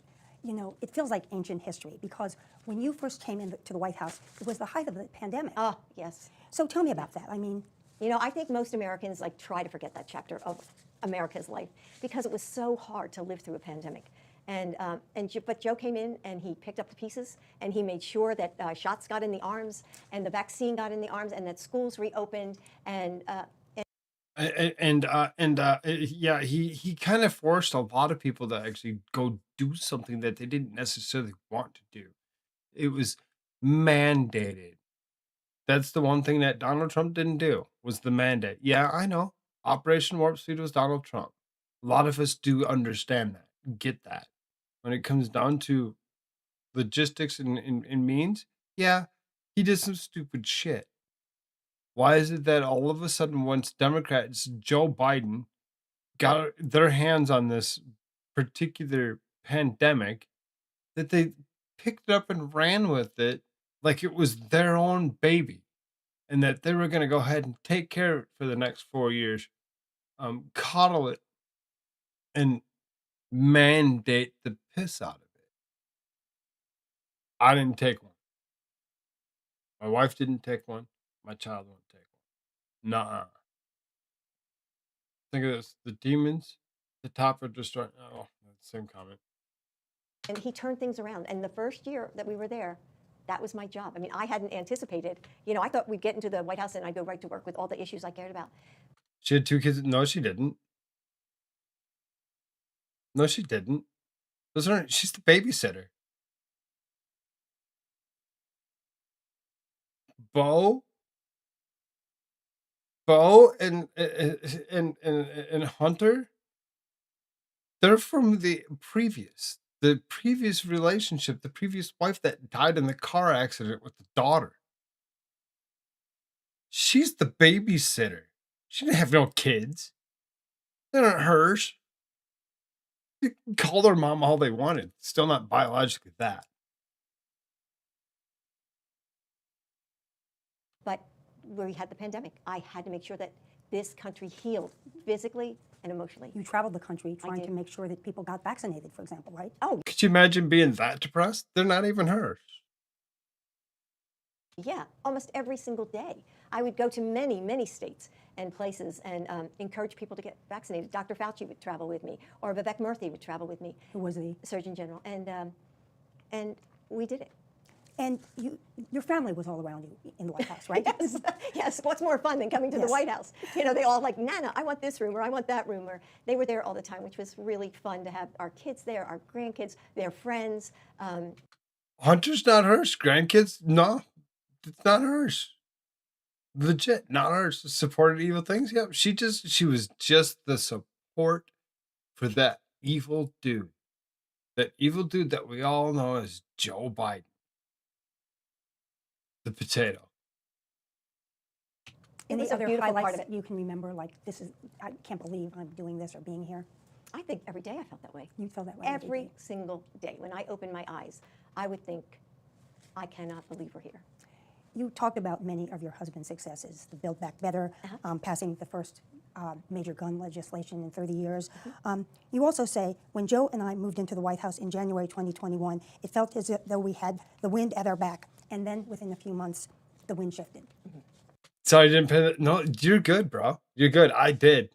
I did. That's why I know that. And that's what it's like, oh yeah.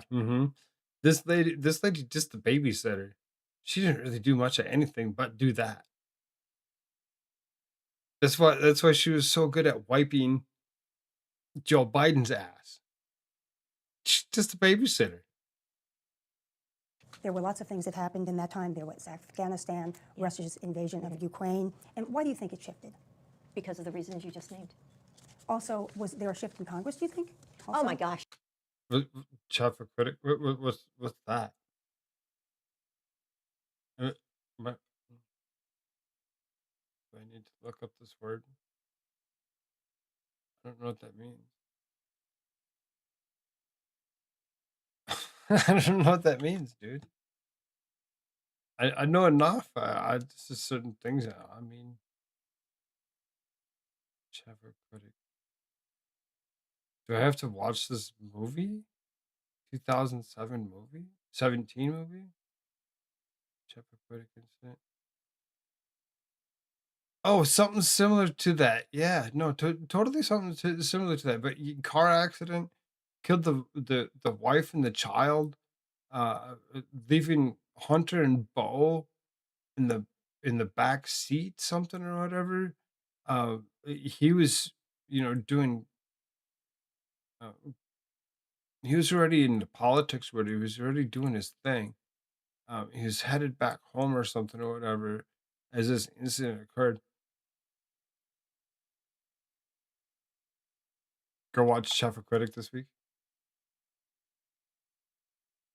Yes, I mean, we had, a Republican Congress, and, well, it was, let's just say, when Joe started in politics, all during his Senate years, and even some into the vice presidency, Republicans and Democrats respected one another. Yes, they had differences of opinion, but they never let it get personal. There were never personal attacks on one another.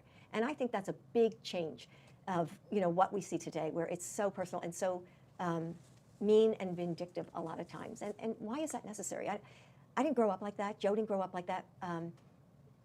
These are the people we elected, and I think there has to be more civility. You said at one point in the book, people thought he was protected, he was living in a bubble, but he saw, the writing on the wall, the bad news everywhere. He did. He watches news constantly. So he wasn't living in He any wasn't bubble. living in a bubble, no. Why do you believe President Biden ultimately decided not to run in 2024? Because he didn't have the support of the Democratic Party, and so he made the decision not to. And so he met with his top advisors. How did that day unfold? Well, it was at the beach, and his advisors. You have a house at the beach. We have a house at the beach, yeah, and so many of them came in and discussed it with Joe and offered their thoughts and opinions, and ultimately he. Nelia Hunter Biden was an American teacher and first wife of Joe Biden, who later became the 46th president. She died in a car crash with their 1-year-old daughter, Naomi. Their 2 sons, Bo and Hunter, were injured but survived the incident. Nelia Hunter Biden. She was she's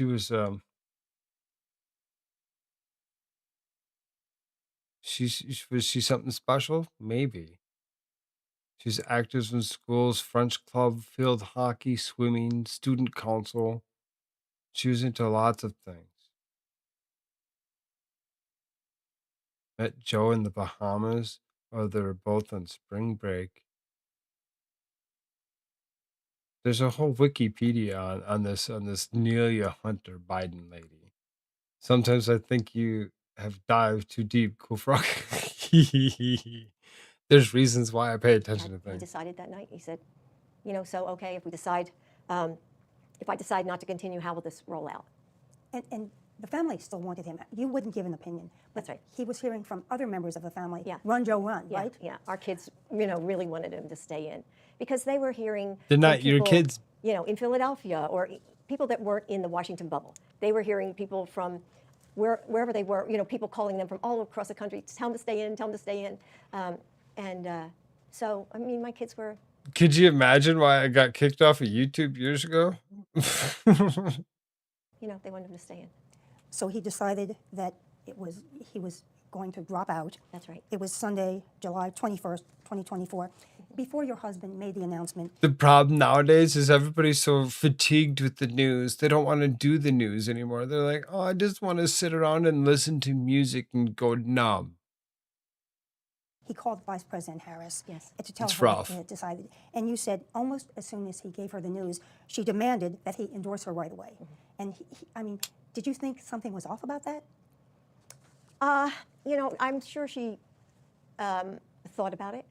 It wasn't like a call out of the blue. I'm sure with everything happening at that time, it had to cross her mind. So I think that's. But when you said it was back and forth because she wanted him to endorse her at the same time he announced that he was dropping out, and he wanted to just make the announcement of the dropout first, right? Oh, yeah, And sure. you said you even walked out of the room I did. because Yeah. it got too tense, maybe?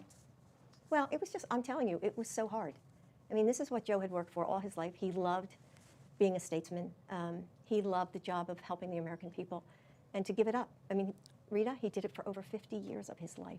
That's a long time. And so at some point, when all of this is going on, it gets a little overwhelming. And yes, I had to walk out. You went all out to get Vice President Harris elected. Right? Oh, all out. I was out on the trail I think every single day. I traveled the entire country. And that the night, the election night, I mean, I was certain she was going to win. You were. The excitement for her and the crowds and, how people rallied around her. And I truly felt that she was going to win. I was shocked she didn't win because I think she would be a good president. And I don't know. I went to bed. I mean, I couldn't believe that she had lost. I couldn't believe it. You had to leave the White House. Yeah. We're going to stay there. It's only a 4-year term. When President Biden won the 2020 election, the Trumps did not attend his inauguration. Why did you decide to attend the inaugural for President Trump? Because, there are certain traditions that we have in our country that Joe and I respect, and they include the traditions that occur when an inauguration. I know that my pronunciation of certain things doesn't come off clear always. Some people be like, you sound like you're drunk. I've gotten that several times from people like, I don't listen to drunk people. I'm like, I'm not drunk. I don't drink. I smoke, but that doesn't affect my speech. Takes place, and I just always have the so we were speech, still the same upholding speech. the American traditions and values and what we think Americans expect from the president and first lady. So you say on the morning that you were leaving the White House, there was frost on one of the window panes. I get you. You said you wrote a message. I get with you. your Being finger comfortably where numb no for a one few would years find can it be for a all right. while. Maybe the people who clean the glass. Just but then you say, avoid it should I all. let it remain or shouldn't Do I? whatever And you can don't to say avoid it. What the message was, and Of course not. if you let it I remain. enjoy it. I know. I'm It going to have to really- keep guessing. So Like, you're not going to tell I'm us? not going to tell. No. Oh no. It gives me a feeling that I did something or whatever. At some rate, regardless to what it is that I'm doing. On one of the window panes. And Learning you said something. you wrote a message with your finger Yeah. where no one would find it for a while. Maybe the people who clean the glass. But then you say, should I let it remain or shouldn't I? And you don't say what the message was. And Of course not. If you let it remain. I know. I'm going to have to keep you guessing. So you're not going to tell I'm us? not going to tell. No. Oh no. Oh No. no. That would spoil all the fun. So when you think about the country now, what do you think of the direction this country is going in now? Well, it's certainly not the direction I think Joe would have taken it in.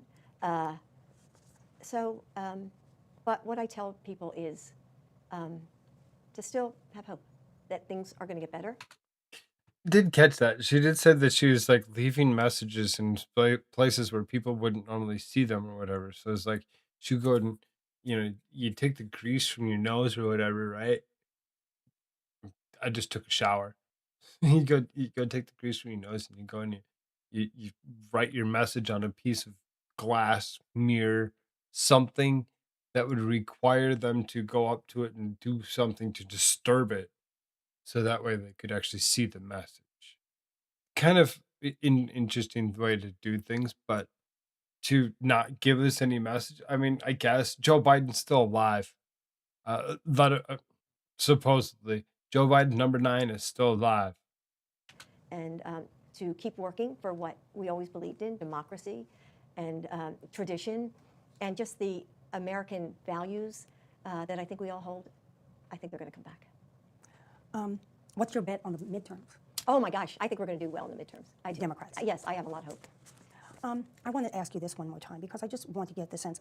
As I said, I think this is the essential question that people are going to want to know from you is, have you ever seen signs of mental decline in your husband?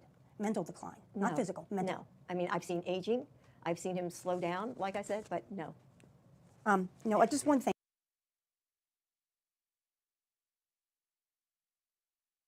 No. I don't agree. Mental? Just, I mean, I've seen.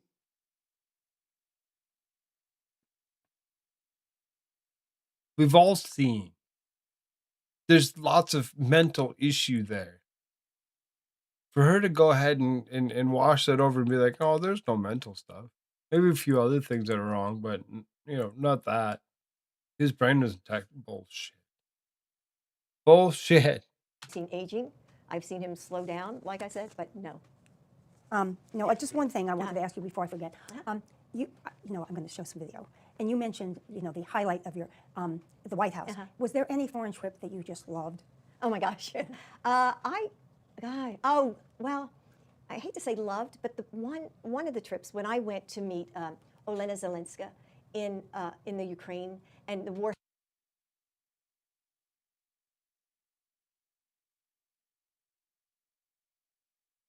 Of course you'd go there. You'd go there. To the country that your husband caused a war in. Are you kidding me right now? That 2009 coup was Joe Biden. Burisma was Joe Biden's doing by installing Hunter Biden into it. If anybody didn't understand what Burisma was at one point in time and understand any of that and why it is that I got old footage, you could go back and you could watch it over on the YouTube side. I mean, you could watch it on Rumble, I guess, too. For a few years, I seriously sat on the YouTube side talking about this stuff. And this lady's going to sit here and tell me that that was one of the best times that she had was going over and visiting Elena Zelenska? Are you kidding me? Your husband ruined that country. Destroyed it. Legit destroyed that country.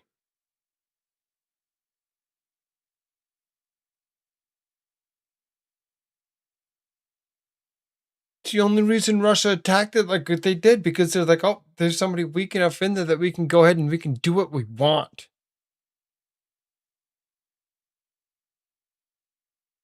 Had started, and it was a very secret And of trip. course, she's married to the president. to Zelensky, yeah. Yes. And I met her. I had to cross over the border in secret. We were in a war zone, and she knew I was coming. And so I can remember this so clearly. My car pulled up, her car pulled up, and we both got out of the car. And just instinctively, we just ran toward each other and hugged. And I said, I'm here to show the support of the American people.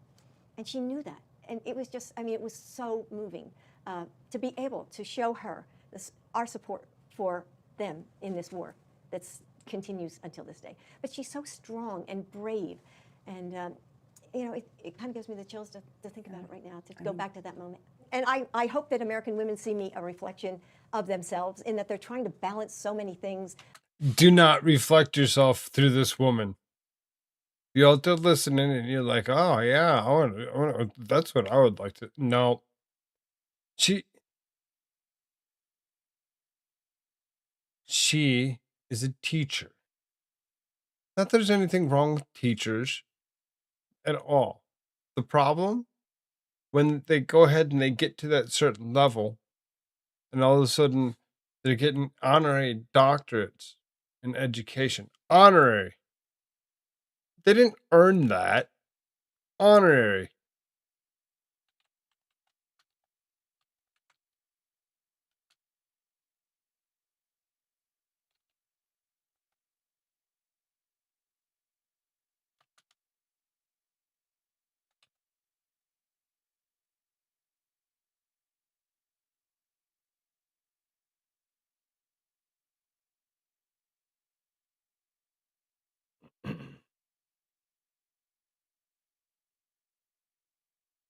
They're trying to claim that she actually earned that out of Delaware in January of 2007. Her dissertation was titled Student Retention in the Community College. I mean, I can be wrong sometimes, but how many more doctorates did you get, lady? I don't believe that she's a real doctor. Yes, Jill Biden earned a doctoral degree. She holds it. Oh, gross. They actually updated this to show that she actually holds a fucking degree in doctorate. A doctorate in education. Ugh. Real doctor. Doesn't make me want to believe her anymore. At any rate. Ew. A job, their children, and whatever, you know, maybe older parents.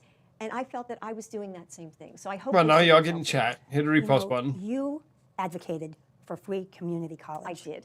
And your husband left that out of a bill that he was passing. Did that give you any pause? And did you have words with him about that? Oh, God, no, I didn't have words with him. I mean, it was a trade-off, as it turned out. And, you know, I'm sorry that we didn't get free community college, but the choice was putting the money into early childhood education or free community college. And even though I desperately believe in free community college, I know as an educator that if a child does not get a good beginning, a good start, that, you know, that they have trouble catching up all the way through their years of education. So I had to make that choice.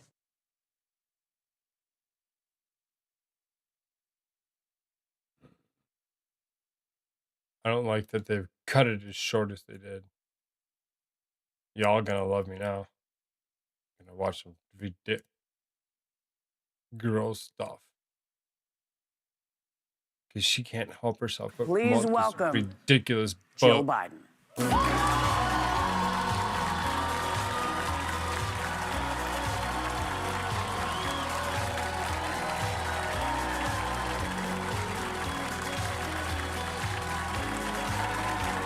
Ew.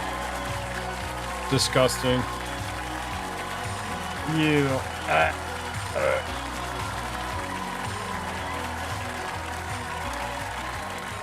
Thanks for having me. Thanks for coming.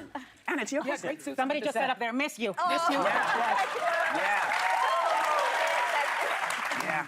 So let's start because we have a lot of questions for you. So Okay. lovely to have you here. But Thanks. last time you were here with us, your husband had just left office. You were beginning to adjust to leaving the noise of the Yes. presidency.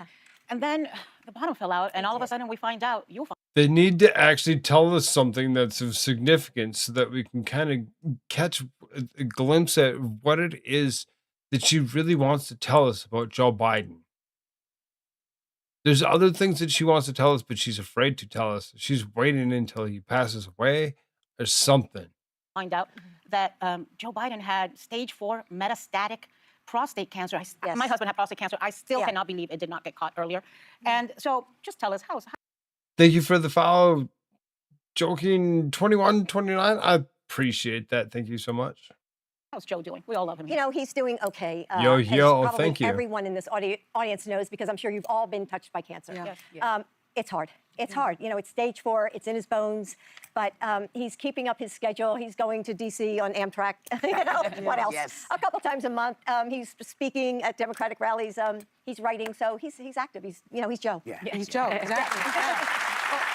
You know, I think when so many of us heard about this diagnosis, we're wondering how the President of the United States, who has access to the best medical care in the world, arguably, never missed an annual physical. He never did. That's right. How could such an aggressive cancer go undetected? And you're right about how you had been concerned about him. You had even alerted his medical team about the concerns. Was there a time when you said to the president, Joe, I need you to slow down, even though you're Joe? You know, first of all, we had an amazing medical team. I mean, I had my Worst wife of the year award. What up, T Landry? I mean, probably. I mean, uh, she disturbs me. She disturbs me. But like I said, there has to be something that she's gonna say. She's gonna slip at saying that's gonna lead us to understand what really is going on with Joe Biden. They keep on asking her about mental stuff, and everybody's like, "Oh no, he was fine." Bullshit. medical team, he had his, and we did get annual physicals, and but they followed the guidelines of the American Urology Association, and which says that men don't get prostate screening after the age of 70. So unfortunately, they didn't do the PSA. And had they done that, I think it's just a blood test. Yeah. just I know, believe me. And so That has to change. It That does have to recommendation change. has So to all you change. men, Well, because he's 70 years old. They're like, if he can't take the blood, he can't afford it. He literally can't afford it. I mean, they know better. There's reasons for the rules. Well, that needs to change. For who? For your ignorant ass? I'm telling you, you need to pay attention to your health. You know, women, I think, are really good at it. But men, if you're having a problem, don't just say, oh, you know, I'm going to look at this later. You know, do something about If you're not it. feeling That's your my body's personal. telling you. Your yeah, body's telling you you saying need to do something. And don't go with the Yeah. guidelines because Yeah. the guidelines Don't- are exactly. they're very narrow. Yeah. It's like getting your breast test. The Yeah. Yeah. mammograms. Yeah. You know, don't if your breast feels lumpy, go to the damn doctor. Yeah, Don't exactly. wait Men for too. the, yes. Men too.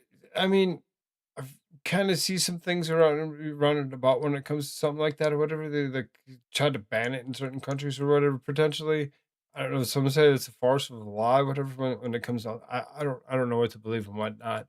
I mean, some say do it, some say don't. Some say it just disturbs it. I don't know. Men too, and get have breast breasts. cancer. Well, No, Dr. anyway. Biden, I read the whole book in a day. You have so many fascinating stories. It's excellent. But one of the big revelations out of it was your reaction. Astron brought me. I was chilling in his house, and he said, "I should check you out." Okay. Um, depends on the night. Some nights are different than others. Tonight, like it was a work day for me, so I'm limited to how much stuff I can do and when I'm available. So it's like Wednesdays, Thursdays, Fridays, and Saturdays I work until like 6 p.m. So I don't get to go live until about 8. I usually go until 11 on those nights, if not later, depending on how I'm feeling. And then when it comes to weekends, it's dependent on fam. If they want to do something, it's going to be with them. They're not doing anything in particular. I'm going to go ahead and I'm going to set myself up and I'm going to do. I think in the last couple of days, I've already hit like 29 hours, whatever, for this month. So a lot of open mic, a lot of different version variation. People come in here, come talk to me, as opposed to just having me do the news. Those come very interesting. We have a lot of fun. I invite chat to do the same if they have abilities, have microphones, to come and talk to me and create a conversation, legit, straight from the chat. And you're like, really? Yep. That means you. If you want, you can do that. There's usually links thrown through Discord version. Way if you have abilities, you come talk to me. You'd be surprised what kind of conversations we can have. Sometimes my favorites, those that have been around here, that know me the best, those guys, like when they come in here, this pretty much goes to a pause, standstill. Maybe if I can convince whoever's in the room to go ahead and listen to what I'm doing, that turns into an interesting because I'll stop it when they have something to say. It turns 3-minute video into an hour. We've totally done that and had this the greatest times. You'd be surprised. You'd be surprised. You have Discord? Yeah, I have Discord. I'll throw you a link. Action watching the now infamous 2024 presidential debate, and you described it on CBS saying you thought he might be having a stroke or a medical incident. I was covering it for CNN. I know it was hard for a lot of us to watch, but you say and write that you hadn't seen that from him before. You hadn't seen that sort of slippage. Many aides had said otherwise, and of course, polls of Americans had expressed concerns about his age, perhaps not that performance. Do you think that there's a chance you had a blind spot to it as the person closest to him and to his spouse who just loves him so much? You know, you're saying many aides saw this. No one ever came to me and said, Jill, Joe's aging or something's wrong. So when I saw that, I mean, no doctors came to me and said that. And Joe, like I said, you said has a full team of doctors around him. And so when I saw that, when all Americans saw that moment on TV at the debate, I mean, I was frightened out of my mind because I thought, oh my God, he's having a stroke. And then I got off the stage, I went back. See, there's something wrong with that dude. There's something wrong with that dude regardless, no matter what. Sup, Ghost? Good to see you, dude. Long time no see.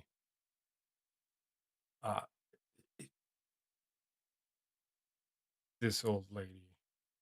I was frightened out of my mind because I thought, oh my God, he's having a stroke. And Of course you did. So did everybody else. Not gonna tell me you're gonna play it off and say he didn't. The man legit lost that. Almost lost himself. And then I got off the stage, I went back, they brought me back on, we hugged, we kissed. We're walking off, and I see he's okay, but we're walking off, and he says to me, and I'm not gonna say it on morning TV, but we all know Joe Biden, we know what he said. I really messed up, didn't I? And I said, yeah, Joe, you did. And we walked off, I went to get my stuff, the docs were right there. They're like, he's fine, he's fine. We had 3 events after that, 3 that night, where he got up on stage and, made speeches, whatever. And to this day, I still cannot say, what happened in that moment? Wow. What happened? Can I say, know. you had a bunch of people. It wasn't stage fright. It wasn't. He legit had a stroke. Stop trying to play it off. I don't know what happened. I have no clue. You know what happened. You know exactly what happened. The next day. I remember I saw you 24 hours later at an LGBTQ event for the DNC. Henry, you were there. And it was a completely different Biden. And when I said that to people, they didn't believe me. They wanted me to say it differently. I know. I agree with that. I mean, he did fine. And you said you've never seen him like that again? No. And can I ask you, Dr. Biden, do you still think that he would have been in a good place to serve as president for another 4 years until he was 86? Well, not from what I know now. I mean, my God, who knew? I mean, it was so shocking to get that cancer diagnosis. I mean, we had, here I was. I'm looking through travel magazines like, oh, where are we going to go? What are we going to do? And then we get this cancer diagnosis, and I think, what am I doing? Like, our whole life has changed now. And so, I mean, it was just shocking. Dr. Biden, your husband served for over 50 years as a public servant. Yes. You were by his side. I was. What were you doing? You were propping him up. You were allowing him to be used and abused. Auto-penned to hell. But no big deal. No big deal. You were just being you. All's good. For decades. So I understand completely your first instinct to defend him after that debate we were just speaking of. But did you feel any of that fear as his wife right there beside him to protect him? He'd given so much of himself, and to see you even saying, like, I thought he was having a medical episode, I was concerned. Was there any part of you that went into protection mode of like, Joe, you can't keep doing this. Like, they're taking so much from you. But the doctors told me he was fine. I'm not a doctor. I mean, I am a doctor. Doing this, like, they're taking so much from you. But the doctors told me he was fine. I'm not a doctor. You're right. You're right, lady. You're not a doctor. It legit says that she is a doctor. Like, Joe, you can't keep doing this. Like, they're taking so much from you. you. But the doctors told me he was fine. I'm not a doctor. I mean, I am a doctor. Yes, you are. But she legit says I'm not a doctor. I mean, I am a doctor.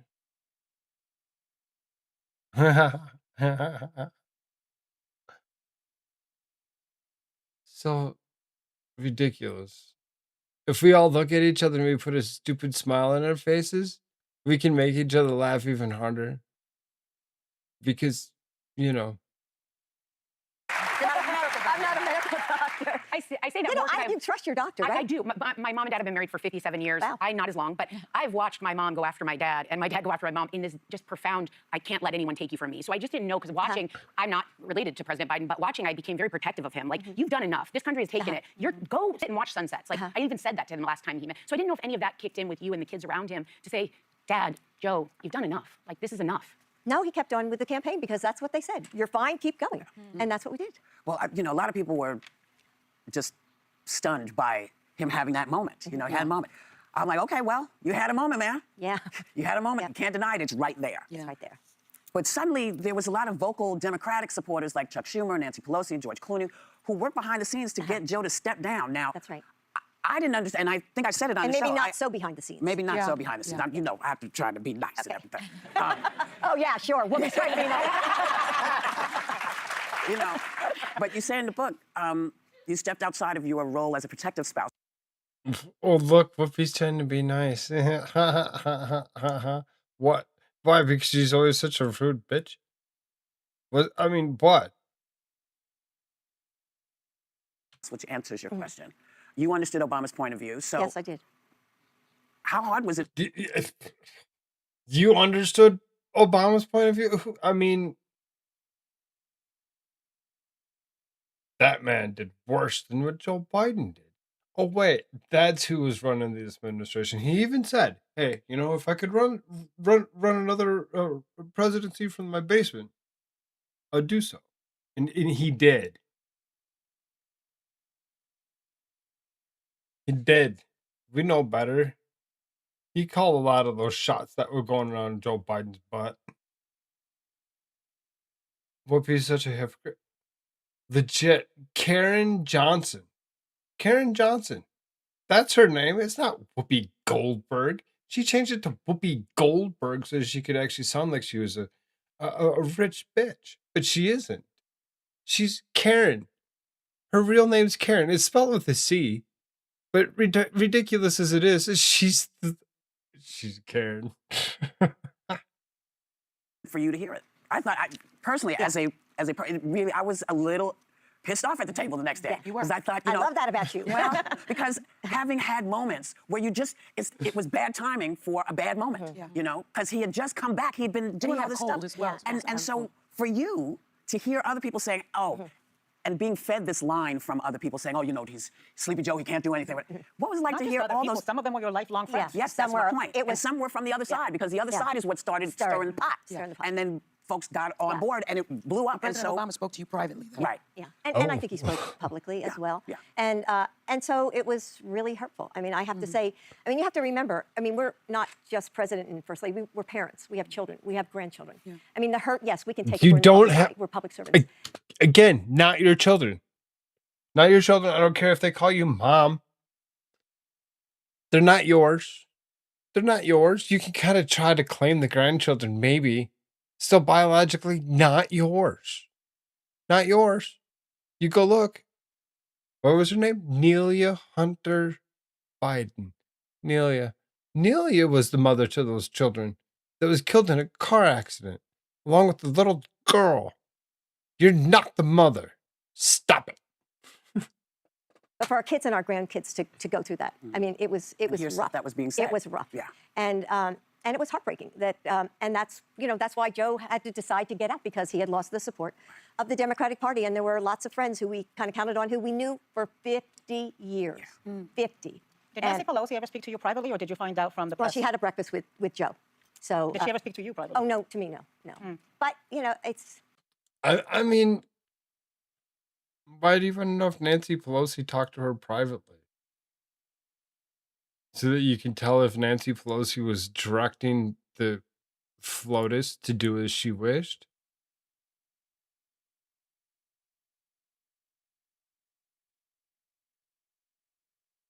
I love Whoopi the actress. I hate Whoopi the activist TV host. I mean, she's aight back in the day, I guess. She, Karina. I didn't really care for the whole nun thing. That thing was a little ridiculous. Whatever the hell that was. They singing nuns.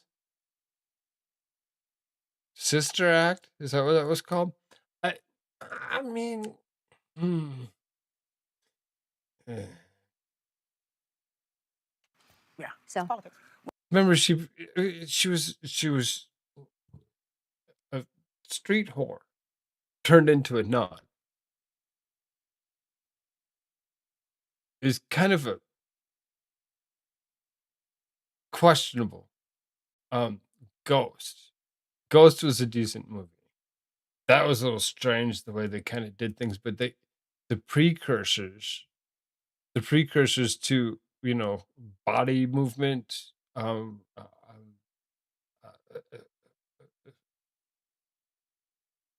the the the whole thing where dude goes through her to it shows some weird things. Didn't really care for the movie, whatever. It was still I remember him from being a kid. Lounge singer, she was dating a mob. Never seen it. Legit never seen it. I don't know what to, I don't want to do a Whoopi Goldberg day. That sounds retarded. Of all the things that I'll do, I'll legit go to the point of really seriously making days of like movies and do things like usually try doing it on Tuesdays. But this Tuesday I didn't because there's things. There's things. Um, what did I have lined up next?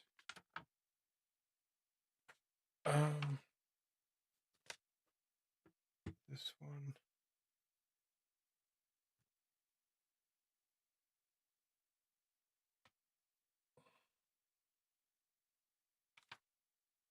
There's a couple of them. The founder. Do like a Fifth Element Soylent Green. Or maybe do a Cloud Atlas with a Soylent Green. You know, whatever. Do some, you know, different things.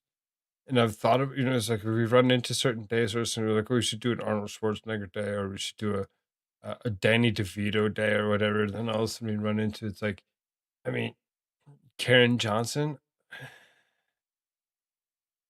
I don't know if I'd want to actually take myself down that road. It's politics, but you know what? If you got something to say, if you think I can't do my job, come and tell me. Yeah. Don't announce it on television. Don't write an op-ed. Call me. Yeah, thank you. Thank you. Thank you for the follow, DFF123. Thanks for the follow. Awesome. I appreciate that. Ribbit. I appreciate that. That's cool. Let's do. What did I put next? I did put Donald Trump next again, didn't I? Him and his ridiculousness. I gotta go look. I usually look at these accounts when they come up, whatever people that you know create accounts or make accounts or whatever, or come into my chat. I usually click on those ones for sure.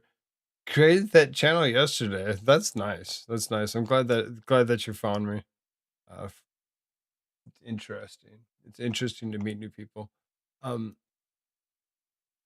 What is my title line? Why am I missing it? Where's my screen? Flip.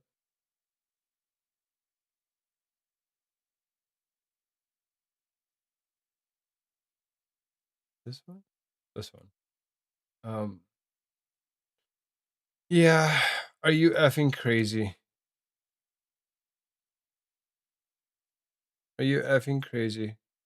If you go and you see this is the stuff that I kind of watch on a regular basis. This is full interview. Rep Sharice Davids joins up to date to talk to Congress 7 hours ago. Healthcare, voting access, farm bill. I relax listening to this thing like BB King in Dire Straits. Let's see here. This one, Miranda Devine. There wouldn't be any bullshit. There wouldn't be any talking. There wouldn't be any delays. He gets into it with Miranda. He swears. I'd rather do it. Swears and tells her how he really feels. You see, at some point I said, BB, we got to stop this. BB, we got to stop this. But yet you got issues when it comes down to it. You can't stop it yourself. Don't know Thank how. you, Mr. President, for joining Podforce 1 again. We're in the Roosevelt room. Teddy We've Roosevelt. watched enough of Miranda Devine. I'm not going to go pick up Miranda Devine's wiki again to actually go and explain who Miranda Devine is and why it is that she actually has this podcast where she talks to these top elites. She just so happens to be this person that they, I think, put up to this task, which is the reason why I have no problem playing her stuff. Roosevelt's portrait is above your head. Right. Tell me, is he your Make some chicken and fries. I mean, get it. Do what you got. one of your favorite presidents, and why? Well, he was a good one. Had a lot. I seen that. You're one of your favorite presidents. Hand signals. Hand signals be hand signals. And why? Well, he was a good one. Had a lot of energy. Loved the outdoors. He was very good for the parks, the national parks, and lots of other things. He was a very good president. Now, he inherited a lot of money for the country because of tariffs. We had William McKinley, who made the country very rich. And as you know, he left office unexpectedly. You know how he left office, right? He was assassinated. And Roosevelt also was shot. He was shot too. Hit him hard in a wallet. Yes. Right by his heart. And then he wanted to finish the speech, and maybe he did finish the speech, yeah. So he was, but he was a very good president. And he staged fights in the White House lawn, He did? just like you, He did, UFC. Did you get a copy of did you see what's being built? I outside? have, yes. It's Do wonderful. you have shots of it? We will, yeah. Well, you have to. It's Yeah, incredible. it I'll tell is. you what's happening. The UFC is having a big fight on June 14th, and it's going to be a great event. Everybody wants to come. It's going to Teddy be... Roosevelt actually fought himself. Are you planning to get into the cage? We'll have to think about that. That sounds like not a good idea. I don't think there's. It sounds like not a good idea. Donald Trump, Teddy Roosevelt, celebrity death match, claymation style. Do it. Do it. That'd be fun. It'd be fun. You get your ass beat. You know it. Lady would be thrilled. Or the Secret Service. It'll be very exciting, June 14th. And you're flying out to the G7 that night. Then right after that, I leave for the G7. Wow. So I'm an active president. You are. As opposed to some of our other presidents. I'm an How are you active going? There's president. an enormous amount of stress on you since the last time I talked to you. Yeah. You have He really seriously is probably one of the more active presidents. Not that every president didn't have a lot of things to do, but he seriously up in the right away in the morning, doing things all day long, gets himself into these meetings, these places, flying everywhere, doing everything. I mean, most presidents don't even come close to what he does. Joe Biden was sleeping half the time. We know better.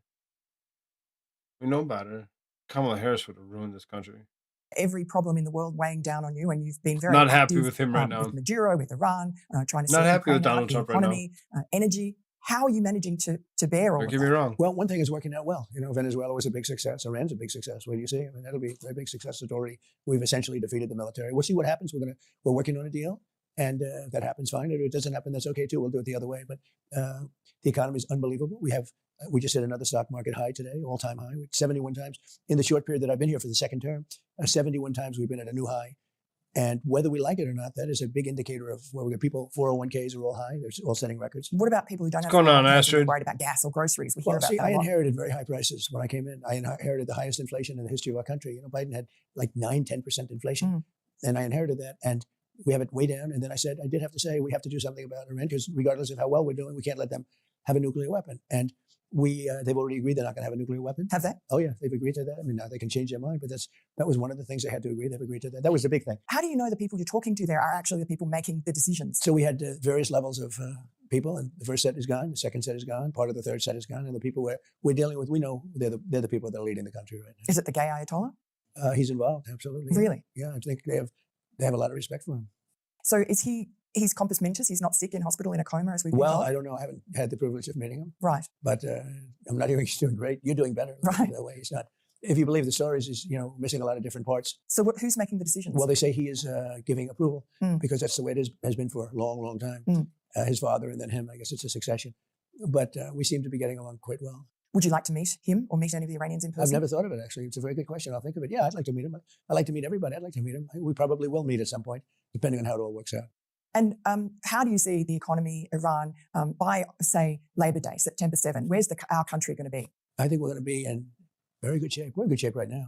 We have the blockade, which is amazing. Our Navy is great. Our military, we have the strongest military in the world. I built the military on my first term, and I'm using it during my second term. I didn't think I'd be using it this much. What up? Down. Yeah, right. You wouldn't think you'd use it as much, but you still are, if not more. Not more. So I mean, whatever, dude. Everybody that's listening, make sure you stick around. Make sure you stick around. After I'm done listening to this, there's things. 7.6 million job openings. There's farming that needs to be saved. Something about a death spiral. Something to think about was the bills are going to get higher, and they're going to explain some of that. Exclusives on whatever's going on with this white supremacy of Patriot Front. Lamau. Uh, that's hilarious.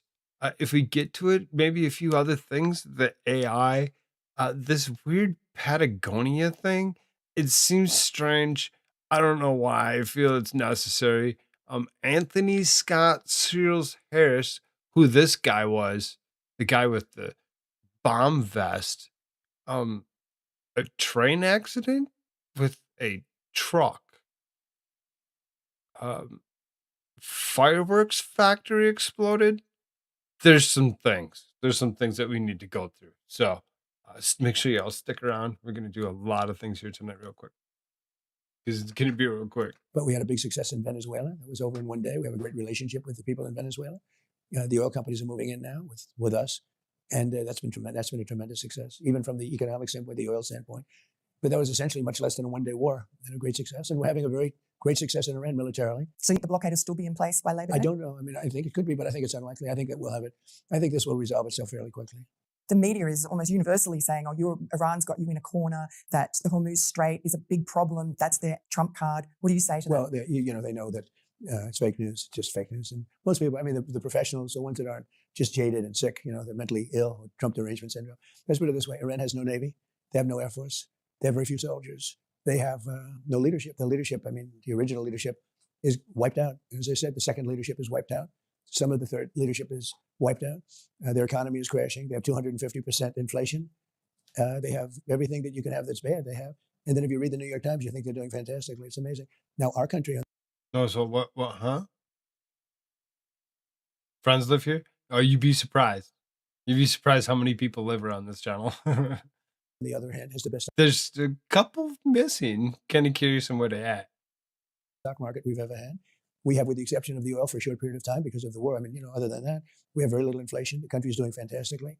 We're leading the world. We have $18 trillion being invested in the country in just 11 months, whereas the past administration, Sleepy Joe, had less than $1 trillion, and we have $18 trillion, which is a record for any country anywhere in the world. The record was $3 trillion, and we have 18 coming into our country. That's 11 months. And now. when will that be felt? Let's do this real quick. Okay. Go find the refreshed screen on this. We'll go back to the beginning of this. I would have been the first one to repost. Baked Linguini home channel, thank you for the repost. Effing Super Trucker, thank you for the repost. I don't know what you want. JC King. I mean, I called you joking at first because I thought it was an O, but I mean, however you want to call it, we'll call you what you prefer. Jason Beat, thank you for the repost. DFF123, thank you for the follow. Down, Ribbit, thank you for licking it, flicking, and kicking it across that pond. Repost, comment, and smash that thumb. Thank you, Down. I appreciate that. Arturo coming through. What up, Arturo? I see you. Appreciate that. Thank y'all. Thank y'all for all doing those wonderful things. We'll continue. It's being felt now. Well, you see it in construction jobs because factories are being built all over the country. Auto plants, it's being built. We have more auto plants under construction now than we had during our prime in terms of prime automobile. in your first term, that was, I think, one of the hallmarks was that people's wages, especially working people's wages, were rising much faster than inflation. Do you see That's happening now? Right. Oh, we don't have very much inflation. Look, if you take away just the price of gasoline, the energy, we have very little. What about gay porn? What and why? Hmm? I got questions now. Hi, little Koolfrogg. Hump day? Got you. High five, bro.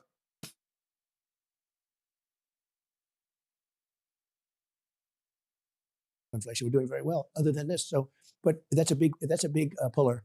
Energy and gasoline and all. That's a big factor. People feel it. So it's it's a very important thing item. And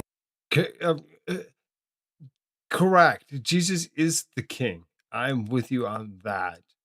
I might joke. I legit have this line right here. It says sarcasm intended, be offended. I tell people to lick it and flick it on a regular basis when it comes to that thumb. Really seriously get that button is a thing. When you look at it, what up, Lucky Chucky? Good to see you, brother. Long time no see. Hopefully things are going well for you. I haven't been on YouTube in like a few years, and I decided to lighten it up in the last few days. It's something. It's weird. She left. She might still be there. It says there's 2 watching. Who knows? Ghost, you still there? Lucky Chucky saying hi to you.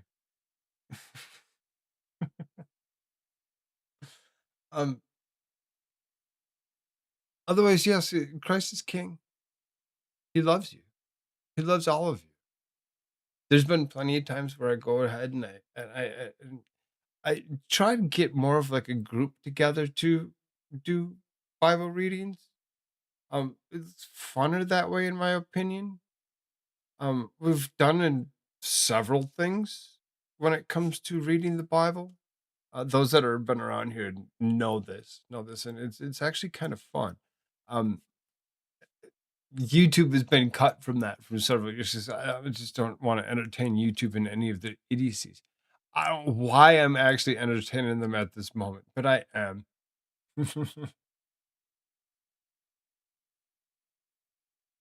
Been through a hell of a time since we last talked. I mean, I think the last time that I legit talked ish to you would have probably been like when you like skipped across the border and got arrested or some shit and whatever, and you had tough time coming back. I miss Mr. Malloy. I really do. I really do. He's like one of the only people that is still went over to YouTube to go watch. We miss you, old man. Jesus is fun. Yeah, he is. He's glorious as well. Because if it wasn't for him, we wouldn't be here. We wouldn't be here at all. It'll start coming down very rapidly as soon as this ends. When it ends, but what we will have is we'll have a situation where Iran will not have a nuclear weapon. Yes, and that's really more important than all of it. We want low gasoline. I had it down to $1.85 a gallon. Think of it, $1.85 in Iowa. I was in Iowa just before the war started, and I had it down to $1.85 a gallon in various parts of the country. And it'll be back there again at some point in the probably not too distant future. I think as soon as it ends, it's going to come. It's already, by the way, it's already way down. You know that. I mean, I saw it the other day. It's $98 a barrel. Yeah. So everyone said it was going to be $300-400 a barrel. It's $98 a barrel. But that's not a big price to pay if you look at the possibility of them having a nuclear weapon. It's not a very big price to pay. And are your tactics where you say something and then change it and then do a peace deal and then break the ceasefire or whatever, is that all about trying to keep the Iranians off balance? Are you sort of messaging to them? No. Because people at home sometimes, I hear that they feel anxious and confused. That's good. That's good. If they're confused and the Iranians are confused. Right. But no, it's just the way I am. It changes. I mean, I could leave here, I could give you an answer, and then in 20 minutes go into the Oval Office and say, how are things going? And I realize my answer is now incorrect, okay? I could come back and say, Miranda, do me a favor, let's change the old answer because it's incorrect. But I figure, is that part of the art of the deal? No, it changes. The facts change. And this thing, some things quick. This is rapidly changing. We've dealt with Iran for 47 years. And they've killed many of our people, and they killed many people all over the world. The state sponsor of terror, #1 in the world. And it's rapidly evolving. And it's evolving good. It's going to be very good. They're not going to have a nuclear weapon. Lots of other good things are going to happen. And we're going to have something that we did a little excursion down to the beautiful country of Iran, or as they say, the Islamic Republic of Iran. And we did that little excursion knowing that, hey, I just hit the highest stock market price in history. very little inflation. And I said, gentlemen and ladies, we're going to now have to make an excursion now because we can't let them have a nuclear weapon. That's what we've Do done. you wish you And waited as soon as until after the midterms? I could have, but no, because this is too important. If I did that, they would have had a nuclear weapon. Mm. So they would have had a nuclear weapon 2 weeks after the B-2 bombers struck. So if I did that, they would have had a nuclear weapon. It would be wonderful to say, oh, let's wait till after November. But no, this is too important. Has it set you back, you think, in terms of how Republicans will do in the midterms? Well, I don't know. I mean, everybody I endorse wins. I mean, everybody. You saw that, right, last week? Every single person I endorse wins. So I don't know about that. Gotta move dirt in the morning. Sleep well, Jason. I get it. I get it. Working hard, working in doing the thing. I mean, you'd think I'll just work retail. It's not just retail. Moving 50-pound buckets. It's not just retail. It's really not. It's really not. There's a lot more to it, and there's a lot of movement and strength building that really needs to, that I went through over the last year, whatever, to make sure that I could do this job correctly. And yeah, I get it. I get it. Sleep well. But again, there's a very important moment in history. We can't let this happen. What was going on 47 years? This should have been done for 47 years. This should have been done for a lot of presidents and other people. Other countries should have done this. Remember those days in your early... Did somebody say that you couldn't swear? I mean, I have the tendency not to use, certain words in my own repertoire. It's just me in itself. Just an ad, right? Yeah. I know that others do use it a little bit more frequently than myself. I have used N-words only in very, very colorful ways and when necessary. Axios reported that you had a phone call with Bibi Netanyahu, the Prime Minister of Israel, in which you were angry with him. You said, are you effing crazy? What are you effing doing? I helped you stay out of jail. Is that true? Did you speak to him in those terms? I did. I wouldn't say angry. I was a little bit perturbed at his constantly fighting with Lebanon. At some point I said, Bibi, we got to stop this. We got to stop it. But I have a very good relationship. We've done well together. He always says, we could never have done it, but everybody knows that we could have never done it without the United States. But I've worked very well together. I like Bibi a lot. And I haven't smoked cigarettes in almost 8 years. Smoked for 26. I still crave it. I still crave it. I stopped doing it because I know I can't afford it. Can't afford to do that with my wife and a child. It just doesn't work. So some things you gotta give up. Very well with him. We had I'm a wartime president. He's a wartime prime minister. Very important part of the world. And I think we've done very well. We've gotten along very well together. What do you say to people who claim that Bibi Netanyahu tricked you into going into Iran? Well, they're just, the enemy. They're just, the Democrats. DUM. These are Democrats. These are people that don't know what they're doing. They want men playing in women's sports, and they want open borders so the world can pour into our country, and they want transgender for everybody, surgery, and they want transgender mutilization of our children. No, these are just words. That's all they do. That's all they're good for is words. Like, I heard that the other day for the first time. I said, he tricked me. I mean, I'm the one that started it because, again, I don't want to bore anybody, but I started because we can't let them have a nuclear weapon. Now, that pertains to Israel because they probably would have been the first one to get hit. There would be no Israel. Tell you what, if there wasn't me, there would be no Israel right now. And it's... He does have his head up Israel's butt and vice versa. He will go ahead and he'll probably act like go over and he'll just I'll be the prime minister. I'll take over for Israel. Nobody likes Benjamin Netanyahu anyway. I'll do it. I'll do it. That way I still have control of the United States of America. Because we all know the Prime Minister of Israel is the same guy as the Prime Minister of the United States of America. To the Republic for which it stands.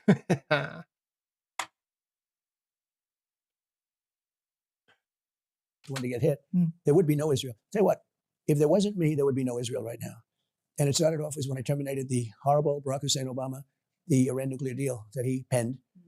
And that would have given Iran that was a road to a nuclear weapon. And I terminated it, which was lucky I did. And then I stopped it a second time with the B-2 bombers flying in and bombing the hell out of them. They would have had a nuclear weapon if I didn't do that attack, which, very few people would have done it. If I didn't do that attack, Iran would have had a nuclear weapon and they would have used it almost immediately. Yeah. And speaking of Barack Obama, there's a senior intelligence official that worked under Obama who's now come forward to the Inspector General and said that he's analysed that Dirty 51 letter that falsely claimed Hunter Biden's laptop was Russian disinformation. And he said that was a deliberate, concerted deception operation by the CIA. I hear that. I have some money as well, and I'll never have enough. It's impossible. Hunter Biden's laptop. To the Inspector General and said that he's analysed that Dirty 51 letter that falsely claimed Hunter Biden's laptop was Russian disinformation. And he said that was a deliberate, concerted deception operation by the CIA to stop you winning the election. Well, you wrote a good book about it. Yes. Maybe the best. And I always appreciate it. That's one of the reasons I'm doing this interview, because I shouldn't be here right now. I'm supposed to be someplace else. But I'm doing it because it's you. Thank you. You wrote. I'm supposed to be somewhere else, but because it's you, I'm here instead. I'm here instead. Let's do this so I can get on with my day. Really, a great book. It was a whole fake. The whole thing was a fake, and they were trying to say that his laptop. You called it the laptop from hell, and you said you got called the it term that. from me. Yeah. And I never asked you for 10% or 25%. I should have said, give me 20, because that book was a big success. Yeah, it was. And you called it the laptop from hell. It was. It was a great term, you have to say. But think if they didn't have that laptop. Think if he didn't give it to the repair shop. Yes. Or if he picked it up. The guy kept calling him, pick it up. After 10, 15 phone calls, he opened. So I mean, didn't really say JC. So then, ASL. That's what we used to do. We used to do that back in the day. It used to be like age, sex, location. Only if you want. Only if you want. I'm like 49 years old. I'm here in South Dakota. Wonderful, wonderful state. Living in these Black Hills. I kind of enjoy it to a point. Sometimes I complain that I want to get off these mountains, but at the same time, it is what it is. Life is short, and we enjoy it as much as we can. Go by Kyle, really. I mean, go by Koolfrogg. Real name's Kyle. It is what it is. We have fun with things in life. I tried to think, yeah, this is cool. I'm gonna go and I'm gonna hide behind this Koolfrogg character. Turn my camera off, and I just have first I just a big letter K or whatever, because I didn't have a cracked little dude. I found this little frog dude, whatever, that I created through the AI, and I'm like, all right, I'm gonna use this. Kind of encapsulated it and made it mine. But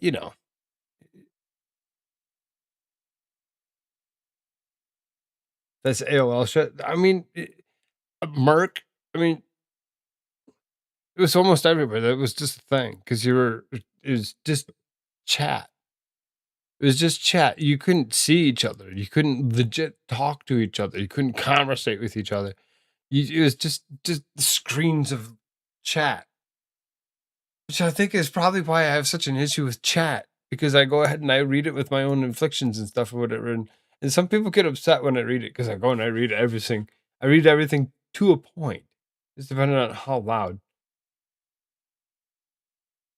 Dialogue doesn't mean it's good. I mean, it up and he sees what's in there and he couldn't. But also, he would have won the election if people had known about it. And it didn't want to tell me anyway. And the Dirty 51 letter, those CIA former directors, they rigged the election. Yep. And I mean, is the Department 21. Is this like a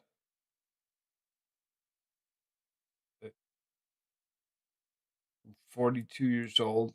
Break it. 21. No. 2121. I mean, you wouldn't be old enough. Makes no sense. I don't know. It's just chat. I love it. But it was just chat, right? It was just chat. That's all it was. Just chat. Looking into Well, it? I won't get into that, Okay. but they're looking into plenty of things. No, the election was rigged 100%. Now, the only thing I can say is that I think we're probably having a better term than if it was a second term. I won it 3 times. Yeah. But I think it's a more important term than it would have been if I did it the other way. A lot of damage done to the country by Joe Biden. That's right. The one thing is that... I mean, we're really testing the YouTube side of things, whatever, with this algorithm. I mean, he's legit saying all the things. I've said some things. If YouTube doesn't eat me off of this, whatever, I mean, I'd be surprised. We wouldn't have had 25 million people pouring into our country. That's a big thing. And we wouldn't have had the war with Russia and Ukraine either. That's a big thing. So many people have died. They're losing 25,000 people a month. That wouldn't have happened. And he was the worst president. Had no idea what he was doing. Should have never been president. He lost the election in a landslide. And, we have a very corrupt election process. When you think of it, the Democrats fight because they don't want to have, proof of citizenship. Yeah. Think of it. Who wouldn't have proof? They fight. They hire law firms, the biggest law firms, the most powerful law firms in the world, so that they can not have proof of citizenship. They fight because voter ID, voter identification. They don't want voter identification. By the way, Democrat people do. You know, if you interview Democrats, not politicians, Democrats, they want voter identification. They fight because of the ballots. They have mail-in ballots. We're the only country in the world that has mail-in ballots. No other country does it anymore. They've done it. They used to have a lot, and they realized it was totally corrupt. So why won't the We Senate... have a very corrupt election process. Why can't the Senate just pass the Save America Act for voter ID? They should do that. Yeah. They should do that. They don't have the votes. Can you put it into They don't reconciliation? have one Democrat vote. I'll give you an example. The Senate doesn't, or the House, doesn't have one Democrat vote saying we want voter ID, we want proof of citizenship, and we don't want votes being mailed all over the place and coming back touching 15 different hands, right? Yeah. We want to have no mail-in ballots. Now, France had no mail-in ballots this last election, and it was very nice. But they used to have a vote by mail. They called it vote by mail, and they found it was very corrupt. It's going to be corrupt, 100% corrupt. It has to be touches all over the place. You know, in California, they mail out 38 million ballots, and some people get 3, 4, 5 ballots. Republicans get oftentimes none. They have to call in, where's my ballot? Where's my ballot? Last minute. Do you have a plan to get it through? I mean, you have the Republican majority in the Senate. They don't. We'll have a majority. What are you, like 10? You expect to live another 90 years?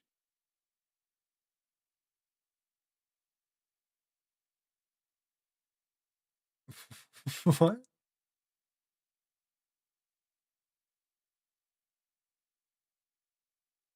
But we have a few Republicans that, believe it or not, like Elisa Murkowski. Just testing you. I don't know what that is. What? And Rand Paul and are against voter ID. Why don't you call them up and say why? Yeah, they're against it. So why would a Republican? Why would a Democrat? You have to say the Democrats are like 86% in favor of it. Yeah, it's only the leadership because they want to cheat. The only reason you would not want it is cheating. But we have a few Republicans that are nobody can explain it. They're against it. And the most reliable mail system, but yet if I went ahead and I remember back in the day, went ahead and I wanted to mail a letter to the neighbor across the street, I'd have to take it all the way down to the post office, drop it in the post box, or paperclip it to the door. The mailman would grab it. But if the mailman grabbed it, and then it had to go to the local, and then transport itself from the local all the way out to the Twin Cities, and then from the Twin Cities back, it'd take 2 days. It'd take 2 days no matter what to get our reliable mail to us because the nearest sorting center was all the way up there. It wasn't in my little hometown. Ridiculous. You might get it the second day. Usually it was the third.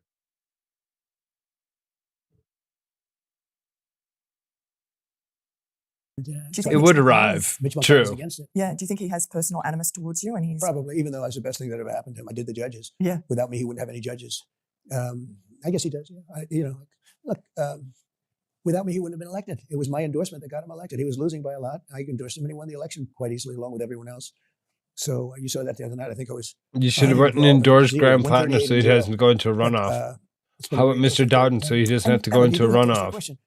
Why would you have 3 or 4 Republicans? Mr. Dowden out of South Dakota, legit financing himself, takes himself into a runoff with Roden, the incumbent, taking Dusty Johnson and telling him to pack his bags and go home. You're done. Your political career is over for now. Could you imagine being something like that? What up, Miss Luck? Hello to you. ID, proof of citizenship, and no mail-in ballots. And you can have mail-in ballots if you're in the military, because I don't want to make it sound so harsh. It's really very popular. Yeah. If you go away on vacation, like you'd like to visit your country, okay, which is a very nice country, although they've got a little bit sour. Yeah, that's true. I don't know what's going on with it. I know. They'll come back. They've got a Labour government. Well, they have to come back because we've sort of lessened. Why would somebody want to have voter ID or proof of surely, could you, Larry Kudlow's idea, put Save America Act into the reconciliation bill? bill? We're going to eventually do it, but they have to do it. I say, you have to do it, fellas, because people are not happy about it. And there's a plan to override the parliamentarian who's so Well, the powerful. Parliamentarian shouldn't be there. No. But if the she parliamentarian, I don't care. She shouldn't be. If she is, she shouldn't be. J.D. Vance can overrule her. John Thune has the right to change a parliamentarian. So, Right. so the parliamentarian was put there, I think, by Barack Hussein Obama. 2012. Yeah. So immediately I know she's no good. Yes. Okay? She's no good. She rules against us. And they don't change her. And they can. So do you talk to Thune about I this? do. I say, why don't you do it? What does he say? I'd rather not say. Because I have a very good relationship with him. And I'm going to try. I'd rather not say. I'd rather not say says more than enough. that John Thune is okay with whatever this person that Barack Hussein Obama put into play all the way back 2012. Are you kidding me? Because why? It's too difficult to train somebody new? To teach them the way it's intended to be? Fuck. Give a damn. As long as I can to keep it that way. Yeah, yeah. Now, the Democrats have got a huge problem. Graham Plattner in Maine is one example, a terrible Senate candidate. Well, he's a major sleazebag. I mean, you look at him. Yeah.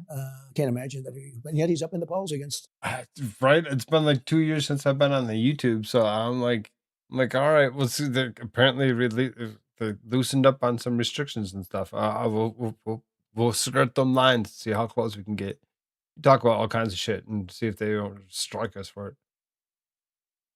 Susan Collins, but she's always down in the polls, and she survives. But they have James Tallarico in Texas. They have I think Tim he's one of the Walz. worst. Actually, I think Tallarico is worse. You want to know the two of them? I think Tallarico's probably worse. Tallarico is better than Jasmine Crockett. No relation to Davy Crockett.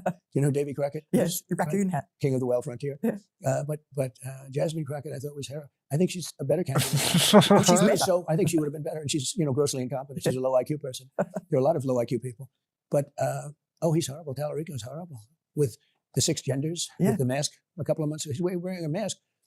I mean, Tallarico's really seriously something to pay attention to, because if he does make it through into any form of government and any further than where he's trying to go now, I'd be very concerned. He tries to claim that he's devout type situation, yet at the same time, the claims on gender and whatnot are just disturbing gross. It's like, bro, there's only 2 genders. 2. Male, female. You don't get to cut something off, create a pocket or whatever, and be like, oh, look, me. I'm a girl. No, the fuck you ain't.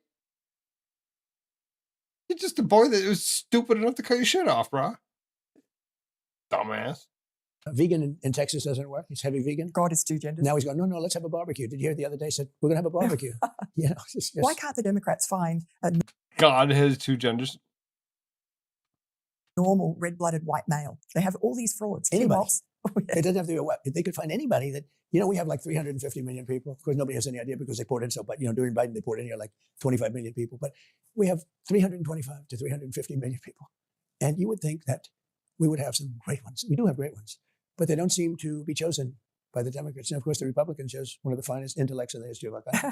It's the cream to the top. But I'm amazed, including Republicans, but especially the Democrats. They don't appeal to men. Well, look at they're not appealing to anybody.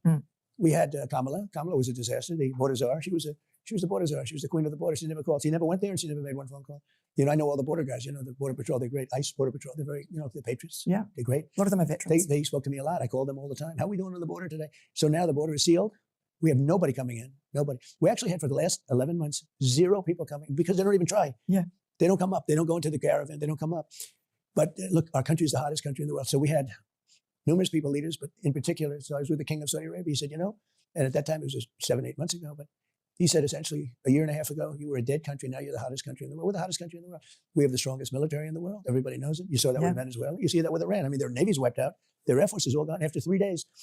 My Republican Sean, should I explain myself a little bit to you so that you understand my comeuppance of being from Minnesota for this little small town of Winona, where it's like 50% of the distance between Chicago and the Twin Cities. So the people will come out of Chicago or the Twin Cities and they'll come whip through there or whatever, and they'd stop. They'd stop halfway through because they'd need somewhere to sleep. They're tired. And that's where they'd stop. Winona. They'd go to those shitty little hotels. They'd go outside to smoke a joint, get busted for that, and get busted for everything else that they had in their car. Big, huge narcotic bust happen right here and there all the time. It would take these people, as they're supposed to like imprisoning them for very long. They're going to imprison them for like 5 years and then bring them back to Winona and say, you need to sit on probation for another 20 years. Which made them do what? Yep, that's right. Fornicate with the natives. Which turned it kind of weird. Very, very quick. Very, very quick. And it wasn't just like it was like one version of person. No. Very, very diverse. It wasn't just the blacks. It was the Asian, there's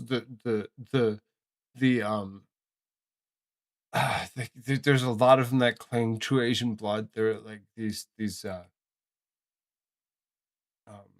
Hmong, some Koreans. They all hung out with each other in different factions and groups and stuff, whatever.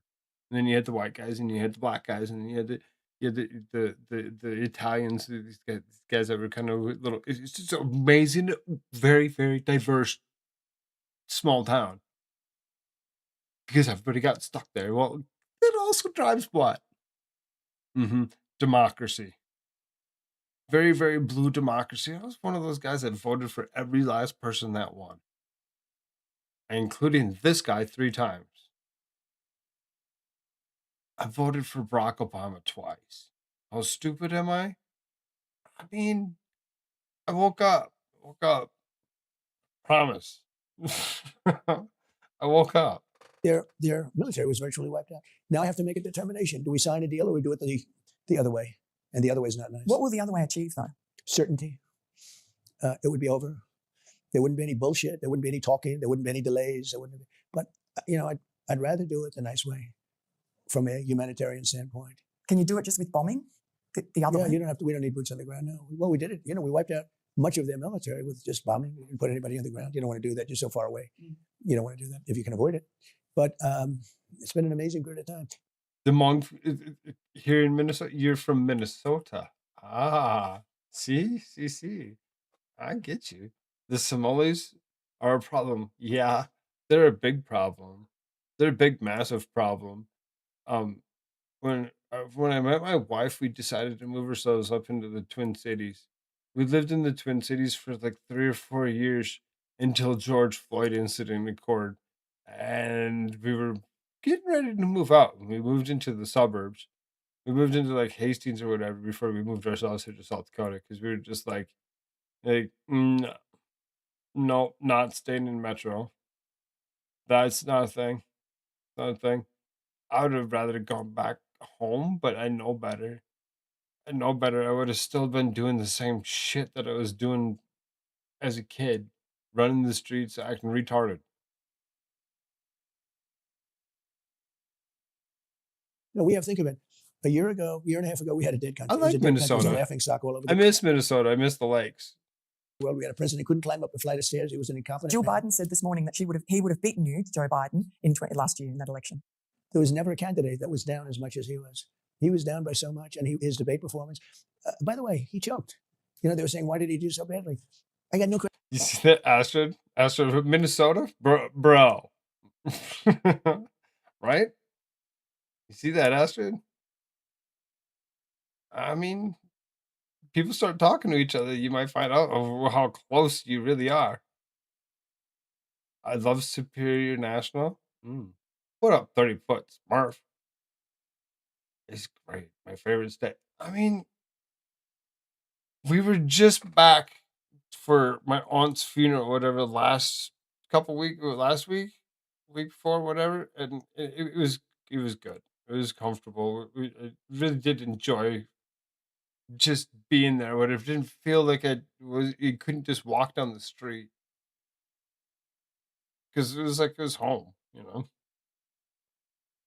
No, I get all that. He's like, look over to see the lake, like two blocks away from where we're at. Like, you can only go 6 blocks the other way, and then there's the Mississippi River. It was, I mean, that's why I say you guys talk to each other. You might find out how close you really are. ready for the debate. They said Trump was great, but they didn't say Trump made him choke. He choked. Just like a golfer, they can't sink a 3-footer, like stands over it. You know, it's choking. A baseball player, a basketball. Joe choked. Now, I wouldn't say it was in the greatest condition to start off with. Do you believe Jill was an Biden? amazing man. Do you believe Jill Biden when she said she thought that he was having a stroke? No, I don't believe it. No, he wasn't at the top of his game. But you have to understand, if you go back 35 years ago, he was not considered a smart person. He was never a smart person. He was a horrible president. Obama was a horrible president. Barack Hussein Obama, he was a great divider. Horrible president. And there haven't been too many good ones over the last period of time, to be honest with you. But Obama was an absolutely horrible divider. And that played into this whole nightmare that we had with Biden, who couldn't do anything right. The whole world was laughing at us. The whole world was laughing at us, and I believe that a lot of that really seriously brought us to those stages because of the building of BLM, the building of the cages at the border was all 2014 or whatever, right? A lot of that was really seriously pushed and perpetrated by the Obama administration or whatever. For he was like, as we were trying to fix things with Trump 1.0, you have to actually think about the quote unquote summer of love that we went through. If it would have been a Democrat party still, and they would have had this unrest, because the unrest would have potentially occurred regardless to who the president was. It had nothing to do with the president at the time. It was just something else that occurred. If it was under a Democrat, that could have burned down the whole damn city. Could have burned down the whole damn city then, unless it's just a couple blocks. My wife, she loves Minnesota. She like, she, if we could go around Lake Harriet on a regular basis, she'd do that. She'd do that. She'd like literally drive 50, 60 miles just to go hang out Lake Harriet. She's that way. And I love her for it. Because I mean, one day she'll probably make it back to Minnesota at some rate. Just need to figure out how. Weed time? Number one, Russia, Ukraine wouldn't have happened. And number two, we wouldn't have people pouring into our country from jails and from... Raid? We've been raided. We've been raided by Dominion after dark. All four of you coming through on that raid, make sure you smash a button. Mm-hmm. Lick it and flick it. Thank you, Dom. I appreciate you, brother. Minnesota's dope. And now they get free dope. Or whatever. Recreational dope. It was tried so hard to find something to smoke, and now listen to like seriously 6 months after I left. 6 months after I left, I come walking into this state. Chrissy Noem goes ahead and she cancels the recreational here, or the medical here, or yeah, the recreational here, whatever. I left the medical and then went ahead and I'm like, are you kidding me right now? I can go back to Minnesota just for that. Stomp on it, stop on it, crush it. Drug dealers, and from Terrorists. mental institution and terrorists. And from, I mean, literally, they emptied out jail, the jail populations. The whole jail was emptied into our country. Many of them we had 11,888 murderers, most of whom committed more than one murder, allowed into our country. And we... JC, where you at? I mean, can we get some coordinates, like better coordinates, like at like north, south, southeast, like something, Twin Cities? You're not in Metro. You're you're north. You're like Lake of the Woods north, or you're just like some smaller janky town. Those ones are fun. Those are so fun. Those little towns in Minnesota are great. And it's the same way almost anywhere you go. You stop into these little towns, these towns that are like 15, 20,000 or whatever. And they're just gorgeous little towns, well taken care of. Even here in South Dakota, same way. Near the casino. Like Twin Cities Casino? Or you like Red Wing?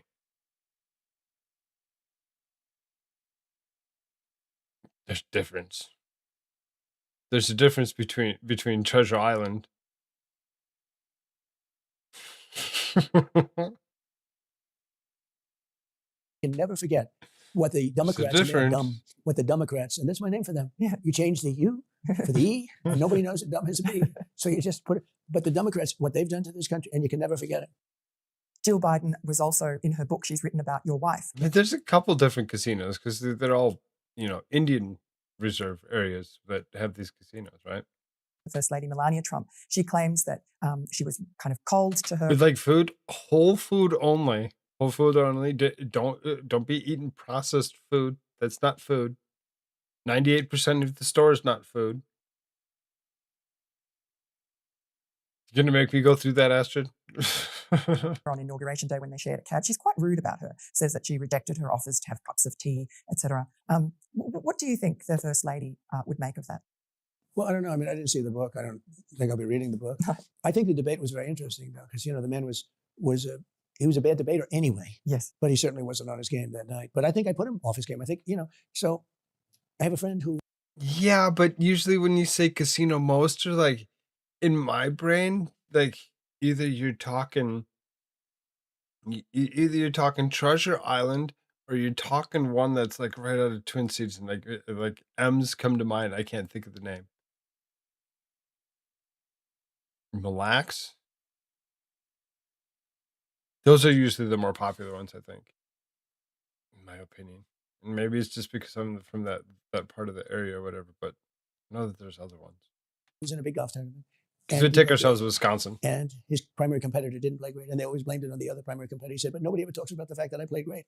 Well, I mean, I had a great debate.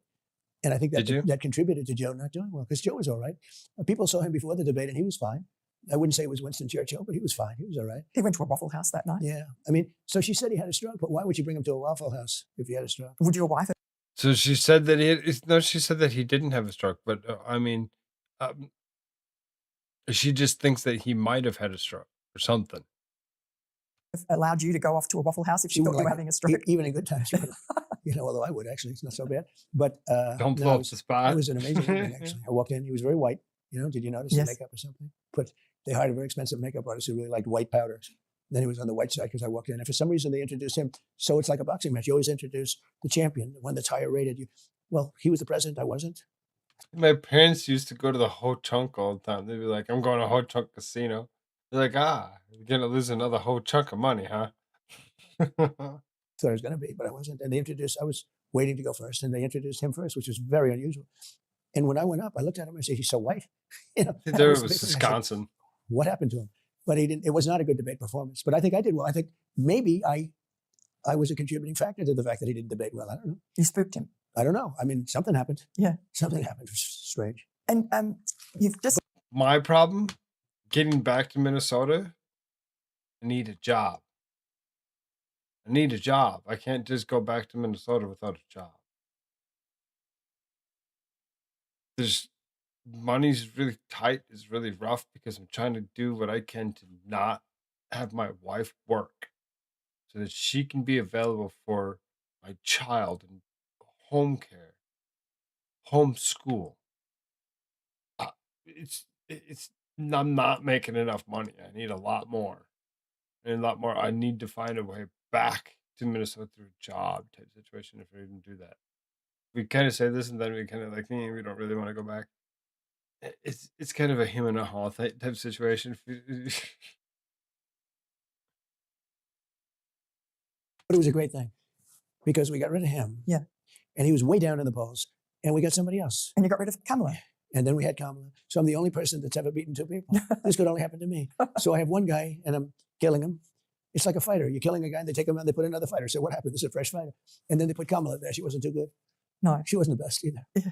And for 2028, the Democrats, who knows who they're going to field? They don't have a great candidates. But you have a cornucopia of talent. We have a lot of talent. And you've talked about JD and Marco Rubio, and I think you like sort of good. Putting them They're both very talented. So they're both great. Well, I like them both. And I like them together. It would be great. I don't know how you beat them if they're together. That would be a great team. JD and Marco would be a great team. I don't know. They have to agree to it. Right? We still have, we have a long time left. We have more than 2.5 years, substantially more than 2.5 years. So Marco's a lot older. Would you? Well, not a lot older, but he's older. But 14 years they're both older. young guys. Yeah. I mean, and they're both very talented. They get along really well. I mean, I watch them all the time. I mean, I study them as they're with each other. I find it very interesting. I sort of like politics, but I would think that JD and Marco as a team would be very hard to beat. Actually. How's I mean, their compare that to relationship? these low IQ people Yeah. that we have on the other side. You know, Gavin Newsom is an example. He said he's a stupid person. He said he's stupid. He said that he's look. I'm not going to knock dyslexia because we all have it, but it's not ideal if you're president. Why boast about it? Well, listen to this. He can't read a speech. He said he can't read a speech. He cannot do it. I think it was the worst interview by a professional politician I've ever seen. He said he's a stupid person, but he said he's smarter than the people in the room. So then now they're going after it because it happened to be a black audience. It was the most incredible thing. He's smart. He said he's stupid, but he's smarter than the people in the room. I'll be honest, there's something wrong with him. That was the worst interview I've ever seen given by a professional politician. He's a professional politician. And he said he's just not a very capable person. In fact, I thought he was trying to get out of the race when he did that interview. That interview should be played over and over again, whoever runs against him, if he's going to run. I'm not sure.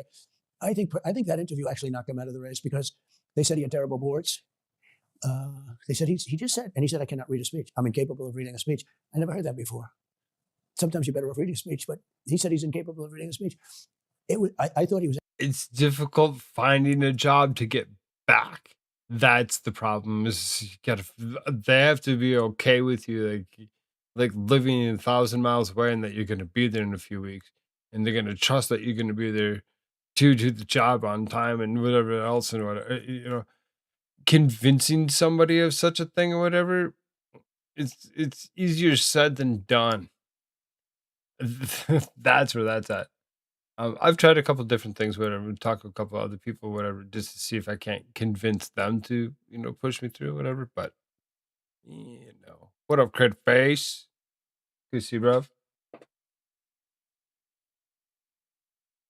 Finished homeschool for the day 10 minutes ago. We collectively procrastinated. I love it. I love it. You'd be surprised the levels of procrastination that occur. And I know where you're at. I know you're at. So I'm sitting all the way over the other side of the state. You're like going on midnight. You're like thinking about tomorrow's classwork now. Actually looking to get out of the race, and I think he's not because I think he's still running. Anybody, by the way, anybody that runs against him, just get that interview and play it. It's a good idea. And I was interested when you talked about how you studied Marco Rubio and JD Vance as they interact. What is the As should we are blessed. I agree. Work is getting. I mean, I need to figure out how to get there though. That's the problem. Is just where and what to do. You got to find a place. You got to land somewhere before you can take off. You can't just kind of be like, all right, you're gonna hit the ground running. Yeah, right. Figure it out. We'll get there. Problem: 49 years old, not no young chicken no more.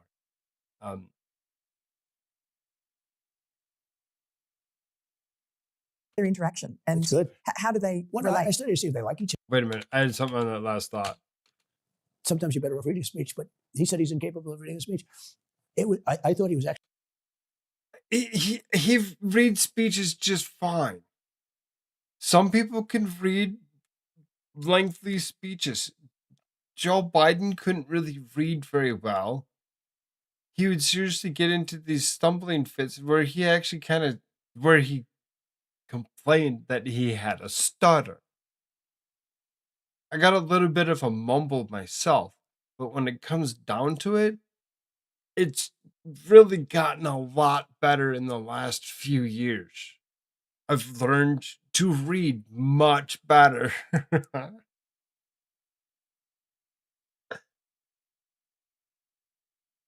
That remembers when he was a baby, so don't feel too old, bro. No, I see. That's the thing is I remember when I was 3. I remember certain things, whatever. I just always remember a lot of things. The years I don't remember, 18, 19, 20, 21. I mean, I kind of remember a couple things. I had some fun. I had lots and lots of fun. 86. I'm a 77. 77. 86. Okay. Looking to get out of the race, and I think he's not, because I think he's still running. I'm so interested. Anybody, by the way, anybody that runs against him, just get that interview and play it. It's a good idea. And I was interested when you talked about how you studied Marco Rubio and JD Vance as they interact. What is their interaction? And it's good. How do they Well, relate? I study to see if they like each other. I just find it interesting. We still don't know if you're a man or a woman. That's that I think that's the middle letter. That's the middle letter on the whole thing. That's the S. The ASL thing. Which one is it? I mean, we can all guess. We can all guess. Me personally, like originally was like the dude.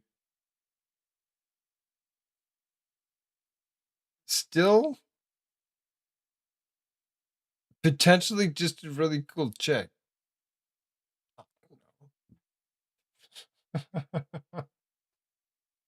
It's life. It's big time stuff. Do you do that with everyone in the cabinet? I do it with everybody. Do you? Outside of the cabinet too. I study everything. I'm a studier. Why? Because it's interesting. It's the human thing, the human equation. So I watch them together. They get along great. They have a good relationship. They're sort of similar in a lot of ways, but they're very talented. And I think the two of them running together as a team would be very unbeatable.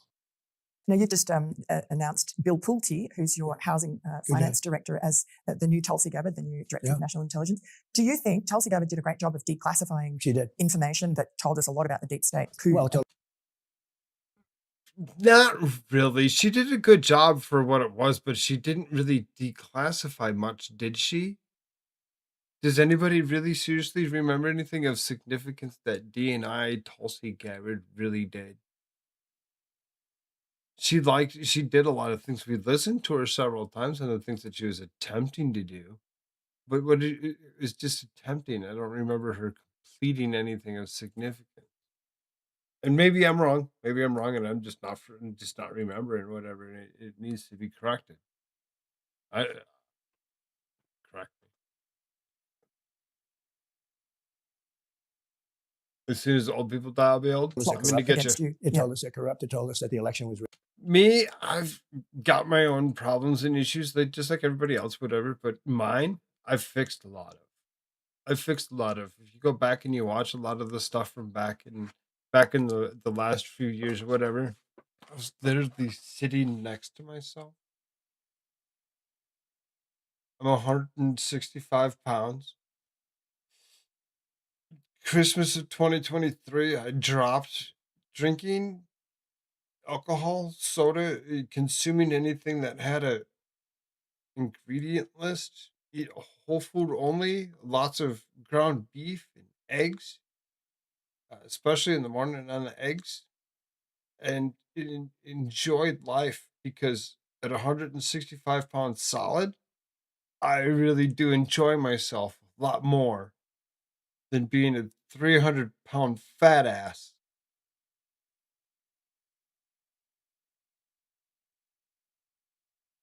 Fuck off, motherfucker. Links in chat, mother. Forever. Really get. I don't, just fuck off.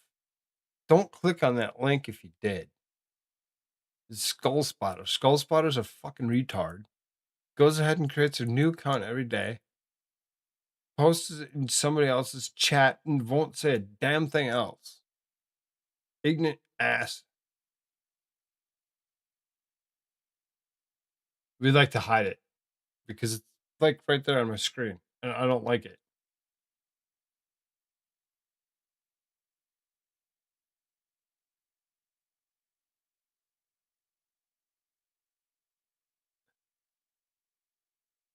You're high a lot. Who? What?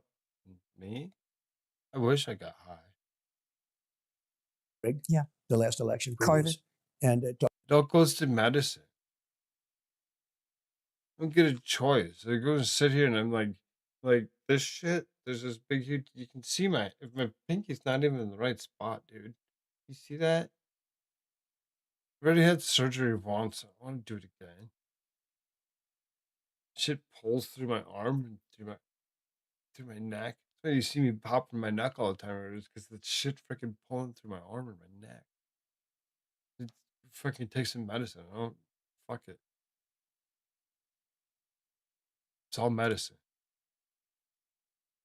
Talked about COVID, but it talked about the rigging of the election. The election was rigged. The 2020 election was rigged. Sure as you're sitting there, you are sitting there, yes? Yeah. But as sure as you're sitting there, it talked about how the election and just aspects of it. No, it's a terrible thing. When a country like us can have a rig, we're worse than some third world countries when it comes to elections. And that's why we have to pass the Save America Act. And what that is very simple. It's really, you say Save America, it's just a term, but it's voter ID, right? It's proof of citizenship. And you don't have mail-in ballots. You don't send the ballots all over the place and maybe get them back. It's a big priority. Well, no, think of it. People get How did that make you smell? The Republicans, for whatever reason, tend to get none. They cheat very well. If they didn't cheat, you wouldn't have them in. They do one thing that is good. They stick together. They can have the worst policy. Think of it. Men and women's sports. Open borders so the rest of the world can pour into your country and destroy your country. Again, the transgender mutilization of your children, where they can take your children and have a boy made into a girl. And this is wonderful, they say. So their policies are no good. That's why they have to rig it. Well, they couldn't win otherwise. If they didn't cheat, they could not win because their policies are so bad. So Bill Pulte, why did you choose him? And Very is he going to talented. accelerate this declassification? And what can be, something has to be done. You can't just expose it. Yeah, So is the DOJ? Yeah, he's a very talented guy. Todd's doing a very good job at DOJ. Will he be Attorney General? Or have you decided? I think he will, yeah. You haven't got someone else in mind? No. Not Ron DeSantis? I wanted to see how he's received. We put him as acting, and he's done a very good job. But I've known him a long time. Someone mentioned Ron DeSantis might be in the mix to be Ron's Attorney very good. General. No, Ron's very good. Ron's very good. People have thought of different names. There are some good names. No, I had never thought. Ron never talked about it. He's a governor doing a good job. But Ron's good. He's a friend of mine. Just named an airport after me. They named the Palm Beach International Airport. The president, Donald J. Trump. Well, you use it all the time. International Airport. Yeah. So that's a great honor. No, there are a lot of great people. The Republican Party, we have great people. So are you happy with the pace of what the Department of Justice is doing? There's so much trying to find out. Much more Antifa. so now than at the beginning. Yeah. They are, there's a lot of things going on right now. There's a lot of problems inside. Look, we had a rigged election. We can't have a rigged election. No. We can be nice about it. We can be politically correct. Oh, I don't want to say. I used to say that a year and a half ago. The election was rigged and the cameras would literally turn off. Yeah. And the anchor would say, sir, you're not allowed to say that. Now nobody ever turns off the camera because it's been proven to be rigged. Look at what happened in Georgia. Look at all the stuff that we found out. It was a rigged election. Biden lost in a landslide. But just finish and we'll get him off our screen. To think that this could happen. Now, because of that, we have Russia. We'll get him off the screen and I'll explain myself. Because of that, we had open border with 25 million, in many cases, criminal, not all. And fentanyl deaths. Everything. Yeah. He was the worst president. And we were laughed at all over the world as a country. We're not laughed at anymore. We have the hottest country anywhere in the world. So We're the how most do we, successful country anywhere. So someone has to be punished, though, for that. So how do you do that? Well, I you don't don't have want to punish them all. Yeah, I know. I'd rather not get into it. But are you confident something will happen? I don't want to talk about it. But let's see what happens. The election was rigged. We know who rigged the election. We know everything now. We have information that nobody thought was possible. But when you get to office, all of a sudden people start giving you things. It was a great. I'll tell you, 2024 was a great election. That was a lot. There's a lot of rigging going on there too. Because you know what? I wanted a landslide, but there were areas that were just rigged. I could see it. So rigged, in other words, rigged against me. Yeah, of course. The anti-weaponization fund, have you dropped that? No, a court ruled against it. There's a lot of people that seen that, looked at it, and realized what that was. It was indeed that. It was stolen. It was stolen straight through and through. They don't want to let us realize it. That that's the truth, because when more and more people believe that, more and more people are going to be to the point where either they're not going to vote, or they're going to go ahead and go to the point where they will refuse whatever is really going on and will start fighting back. Somebody will start eventually fighting back a little bit harder. Just so you understand, these are people that have been decimated. These He's got are people like that lost 8 their lives minutes, and we over got him sped up. nonsense. So where the FBI said, go in, police, go into the, and they were supposed to serve 5 years, 10 years in jail. People committed suicide. People were treated. There's never been anything like this. What happened to those people? And these were many great people. And I gave them pardons. I'm very proud to have given them pardons. And I think they should be reimbursed for a crooked government. The government was crooked. This was the Biden group. And it's not Biden. Biden was too gone. Biden was a stupid person. He was stupid 30 years ago, long before anybody talked about him. Corrupt. Yeah. He's also. I mean, before anybody knew him, I mean, sir, I agree with you 1,000 times over. I really seriously wasn't paying attention when I went and I voted for Barack Obama, because Joe Biden would have been that vice president that would have been there. And I knew better. I knew better that he was the guy that actually created these drug and crime bills back in 88 and 96 or whatever. So it's like he did the things. He did the things to incriminate crack cocaine over and over again, over and above powder, because, it's more dangerous and it comes from this, that, and that. I'm like, what the fuck? Incarcerating more people, and not of color, of poverty. of poverty. That's what it is. It's the poverty. The worst thing to ever happen to old people. Because I know people that are 95 years old that are 100% sharp. Gary Player, the great golfer, is 90. He's 100%. He's the same guy I've known for 35 years. I know people in their 90s. I know people. You just had your health thing, and you're 14 years younger. Cardiac health and cognitive. Yeah, health. they said I'm very healthy. Yeah. I do physicals because I think I have an obligation to do it. But I just came out with very, very good results. And I took a test, a cognitive test, and I got 100% on it. As the expression goes, I aced it. Yeah. And the doctors told me it's very, very few people can ace that. It's actually a tough test. Once you get past the first half of the questions, those questions get difficult. Is it memory? What is it that? Have you got a good memory? I have a great memory. Look, so far so good. Yeah. I hope I'm going to keep it that way. Yeah. If I don't, you'll be the first to know. You say, this interview, this isn't the same Trump. I think he's lost it. Well, Scott Pelley interviewed Joe Biden in 23 just after he did that Robert Hur interview where Robert Hur said that Joe Biden couldn't be charged because he was an elderly man with poor memory. And Scott Pelley covered up apparently the edit suite. I think Scott Pelley's got his own problems. He's terrible. Look, Scott Pelley's a stiff and he's afraid. And he's part of this, gang of crooked, stupid people that don't care about our country. I watched that interview. That interview was a joke. But I watch him on CNN. How about CNN where Anderson Cooper or George Stephanopoulos, who gave me $16 million because he lied about me. He gave me $16 million. It was nice. He did. He said the wrong thing. And we said, take it back. He wouldn't take it back. And so he was forced to pay $16 million. But I watched George Stephanopoulos, who is a tough little cookie. And I watched an interview. I've watched all these guys for years, right? And I watched George Stephanopoulos give the softest interview that he's ever given. After the Afghan disaster. The worst. And I was looking forward to it because he can be a very tough interviewer. Yeah. And I said, this will be interesting. Let's see if Biden can get through this. And it's like he's getting... Are you like... Just be like, Luke, I am your father. I mean, it'd make more sense. Giving them the answers. It's like, it's a rigged system. It's crazy. And the crazy part is why? Wouldn't you want to have borders? Wouldn't you want to have good education, low interest rates, strong military, no crime? You don't want crime. That's crazy. There's something wrong with them. And they do suffer from Trump derangement syndrome. There's something I've gotten into their brain. Because you're effective. Yeah, because I'm doing a good job. Look, we have the lowest crime numbers we've had in 125 years, despite the fact that we've taken in people from Sleepy Joe Biden's horrible administration. Now, he had some of the worst people in his Oval Office, mean, vicious, radical left, smart and stupid.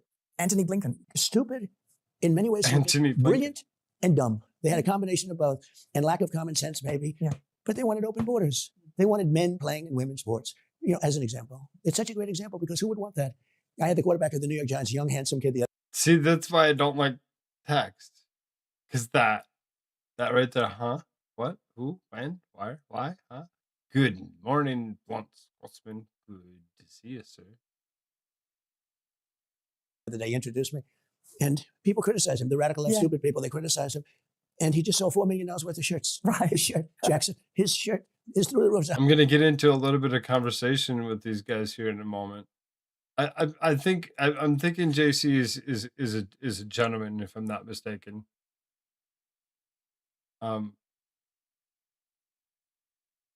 Not really sure. Like, it's confusing because, like, y'all like people from from home, from legit. Like, I'm just here in this little place of spearfish on vacation. Man, finally.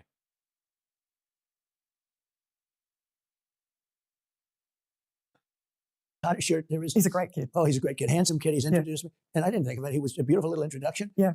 And I think he's got a chance to be a really good quarterback too. But he's a very young guy. And he went through hell. They're going after him. The radical left lunatics. Well, like and here's what he got out of it. He's got the #1 selling shirt in the world right now. Yeah. The concert that you were going to do, all those musicians have fallen. Yeah. They're cowards. People no, it's not that. They get some free publicity. Look, they're not really cowards, but I never even heard of these people. Right. I never heard of any of them. They're boring. I don't even want them.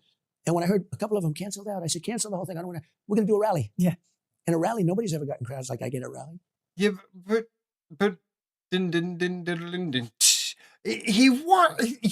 you got Vanilla Ice at least, dude. You don't know you don't remember CNC Music Factory? I believe, if I'm not mistaken, we go find an Oprah episode where this guy was with Oprah and CNC Music Factory was there as well. Things that make you go, Pretty sure. Pretty sure we could actually find that. I remember as a teenager doing homework, watching the shit that my mom made me watch. Kind of glad that she made me watch this garbage. Kill this fly. You fly away. You heard I me. had 118,000 people at one. I have 25,000. 25,000 is like a small crowd. Okay? And your music's great. And the only reason I only have 25 is because we have the basketball arenas. And like at Madison Square Garden, I went to Madison Square Garden. Jim Dolan's the owner. He's a good guy too. And he said he's never, ever had a crowd like, so the place was packed and the crowds went down to the Hudson River and down past Fifth Avenue. I was there. It was incredible. They could have sold that out, Miranda, 10 different times. He said, I've never seen anything like it. So we're going to have a rally. I don't want the music. I don't even know who they are. I don't know their music. I don't want to know their music. But no, a couple of them said, we don't want anything that's partisan. I said, that's okay. Go someplace else. And we're not looking to be partisan. We're celebrating the country. But we're going to do a rally, a great, beautiful rally to 250 years. And it's going to be great. And I think we'll get much bigger crowds. I mean, I'm not looking to work, get myself a good job. That's right. I thought you'd be a bit busy. But I do get the largest rallies in the history of politics by maybe 10 times. Your legacy. What do you hope people think of you? I mean, he legit earlier was just said that, if it was when he had his thing at the Lincoln Memorial or whatever, he only had 25,000. But when you look at pictures, they say that there's 1 million people there for MLK. I had more people though. So, I mean, the largest political things ever? Maybe. Or maybe you're just saying that.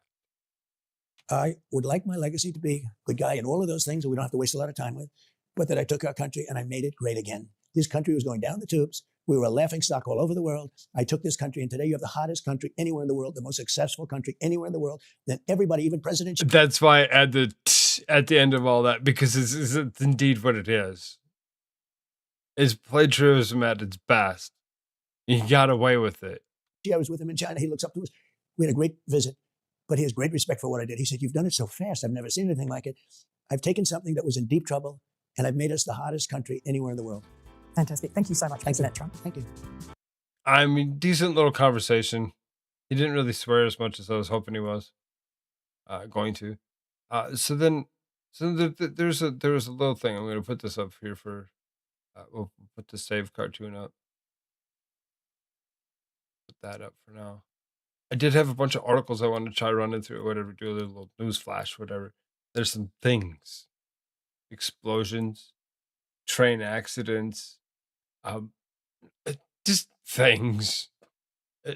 Dudes with bombs strapped to their chests being shot by the FBI, other things. But instead of that first, we're going to go ahead and we're going to take ourselves to this point. So this is, we were talking earlier slightly while we were watching this or whatever on what was really going on. And I kind of led to how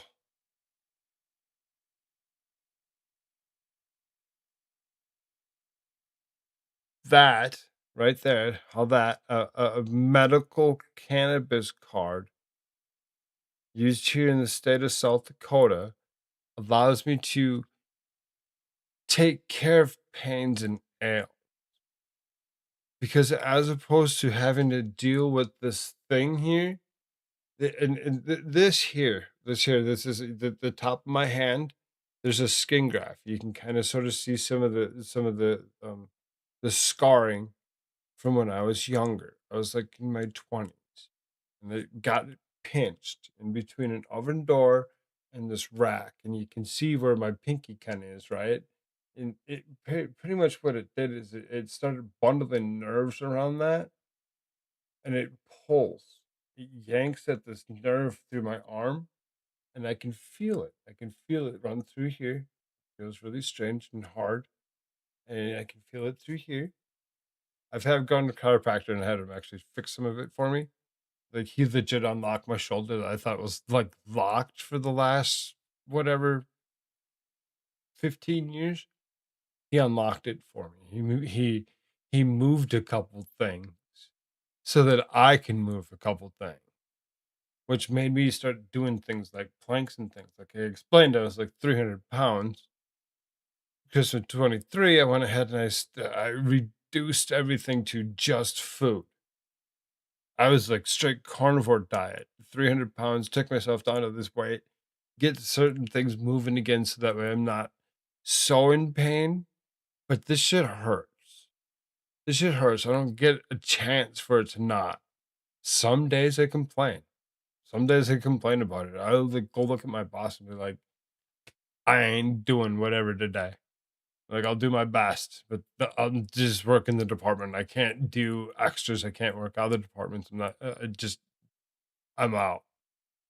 And he'll know what days that is because it's usually a day after there was a truck, or if there's a lot of things that happened the day before where there's a lot of heavy lifting. Because I do 50-pound buckets because I work paint department. The shit's heavy. So comes down to it, yeah, I get that. I get that. I get to go ahead and I get to use medicine the way it's intended to be, as opposed to taking Western pills to go ahead and give me other ails that I don't need. Because we all know better. The opiates that they give you are laced with a pile of garbage. The same stuff that they put in your food. That every other country in the world says, no, you can't eat that. That's not food. We feed it to ourselves. Because it's fine. It's fine. We're supposed to be pleasantly plump people. No, we're not. Kind of retarded shit is that?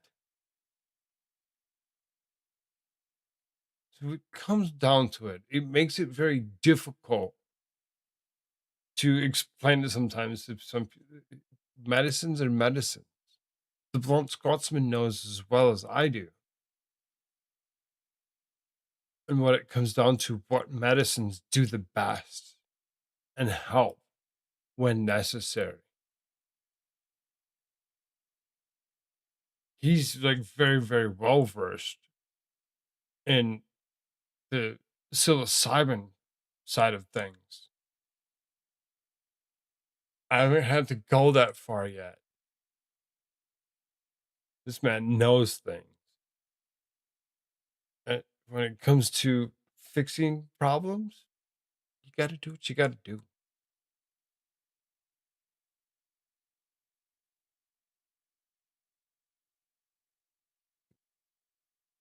Um,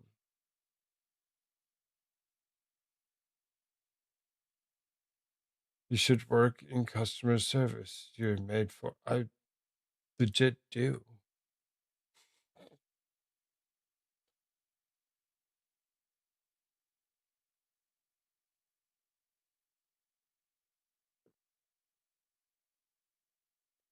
And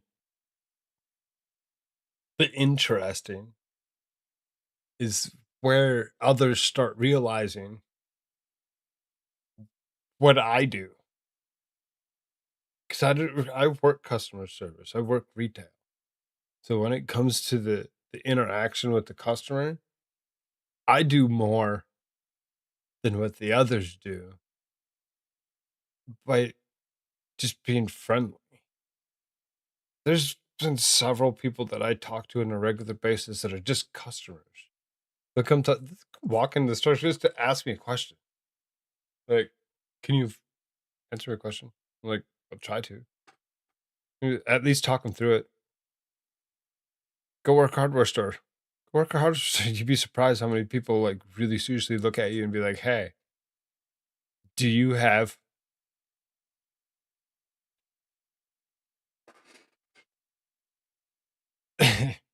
do you know how? What is the how to huh? Can I fix you? Can so many different questions on building a house. Why do I know? My dad. My dad. He legit built his own house. We were building that house with him. We were building that house with him as kids, but homesteading isn't a thing.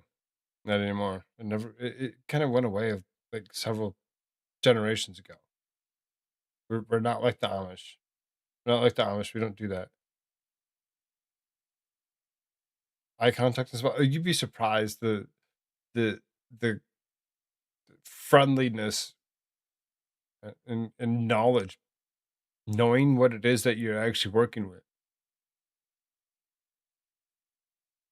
Been able to like OSRs come over to me, whatever, these outside sales reps come over to me like, "Do you know anything about this?"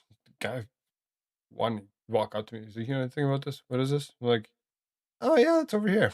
Walk right up to it. I'm like, "That one." It's like, "Oh, we do carry it." I'm like, "Yeah." He's like, "Sweet, thank you so much." We walked away, come back, grabbed the last couple bottles that were sitting on the shelf. He's like, "Sold. Thanks, brother." I'm like, "Yeah, no, not a problem." Do I get a commission out of that? Do I get anything out of that? I didn't get a damn thing out of that. There's 0 things out of that. Other than the fact that I get to be the cool guy on the floor that knows the things about all the things. Somebody has a question. These guys been there for like 10, 15 years and they can't answer these questions half the time. They're like, hey, Kyle, can you answer this question? Be like, got you. Come here. You take the customer away from him. Like, go walk up and do some. Like, thanks, Kyle. Go walk away. You're supposed to stay with me. You're not supposed to walk away. You're supposed to stay with me and learn the stuff. But these guys won't do that. They go, "Let's go walk away. Thanks, man." Peter brother, just I mean, it's fun. It's fun though. So I mean, it comes down to it though. Is people have questions about doing certain things, why it is that we do certain things. Yeah, we fix our problems, we fix our ails. We do what we need to do. Koolfrogg, can you help God? What? What do you need him to do? I mean, it I did all right last year. I feel like I made decent money, whatever, doing this. Raid? We've been raided. We've been raided by indoctrination. What up, Doc? Good to see you, bro. Anybody coming through in that raid? Make sure you smash a button. It looks like a thumb. Lick it, flick it. Get that button. Thank you. Thank you for that raid. Sweet. Let's do this. Scotsman, you coming in here at all? I'm gonna like not going very much longer here. I'm gonna go run this news flash. Job opening soar to 7.6 million, highest in nearly 2 years. Okay. I mean, job numbers looking up a little bit. They aren't supposed to be running job numbers anymore, but we get excited when we see things like that. We're like, oh, okay, job numbers up. That means there are more jobs out there. There's growth occurring. There's potentials for things. Is we're supposed to bring a lot of our manufactured goods back from China back into the United States and harness our own rights and goods and shit as opposed to catering to China. Fuck China. It's nice to see that we actually have something of decency. How long is this thing?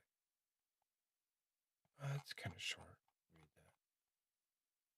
Sometimes I know better about reading articles, whatever, because you just like all of a sudden you're like, no, that's too long. How do we save American farming?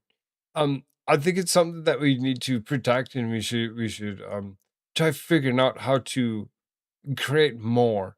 I would like a little bit of a hobby farm of sorts where I could actually go have some chicken.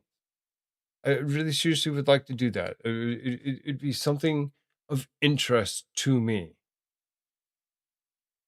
We're funny people, love it. I mean, no brother next time. Okay, sounds good. Just being sure. Farm bankruptcies in the U.S. have risen by 50% in the past year. Soybean farmers lost an average $100 an acre in 2025, according to the Department of Agriculture, while corn growers are set to lose $150 an acre this year. Meanwhile, the national beef herd is the lowest level since 1950. The retail prices have jumped by by 40% in the last 18 months. Normal businesses would diversify away from corn and soybean and try to profit from the rising price of beef, as well as goods such as eggs and tomatoes. They would, in other words, react to the changing realities of the market. But American farms are not normal businesses. Most of my fellow farmers are stuck in the world to preserve incentives from government subsidy and bailouts and finalize capital and farmland. There's a big issue when it comes to these subsidy bailouts and whatever. When they over the past several decades had gone ahead and done just that, paid people to not farm their land, to not feed the population. And they're going to continue to do so. They did like trying to ban this stuff in Oregon or something. There's some weird crap. Somebody said something the other day. I'm like, what the fuck? Huh? I need to find more information about that. I really do. 'Cause I need to learn exactly what it is that they really want to do with food and why they're like, oh, let's ban that. Ban that. We don't need food.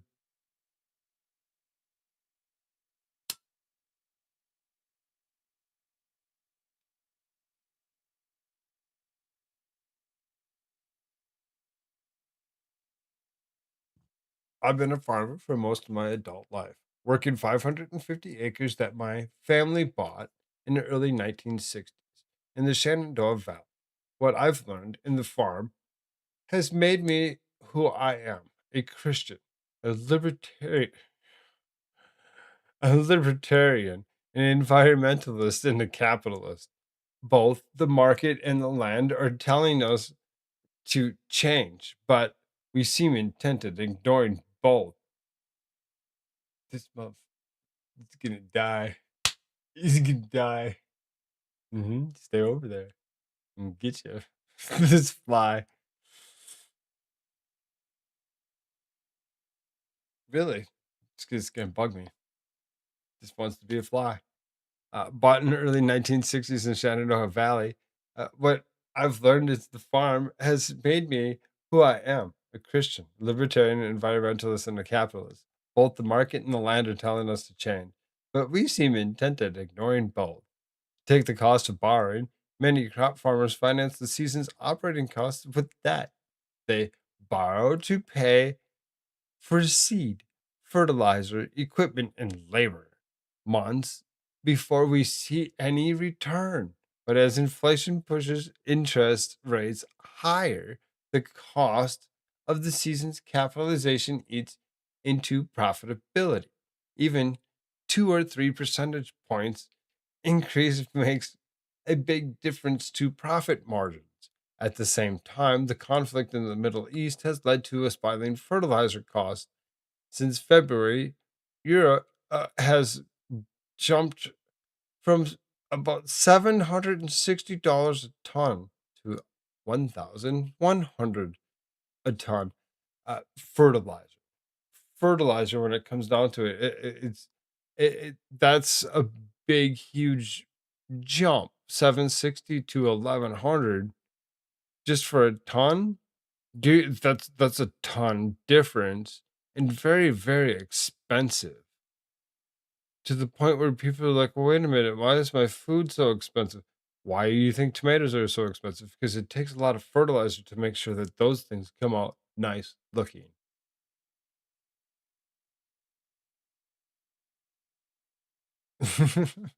I'm glad you guys found neighbors. That's fun.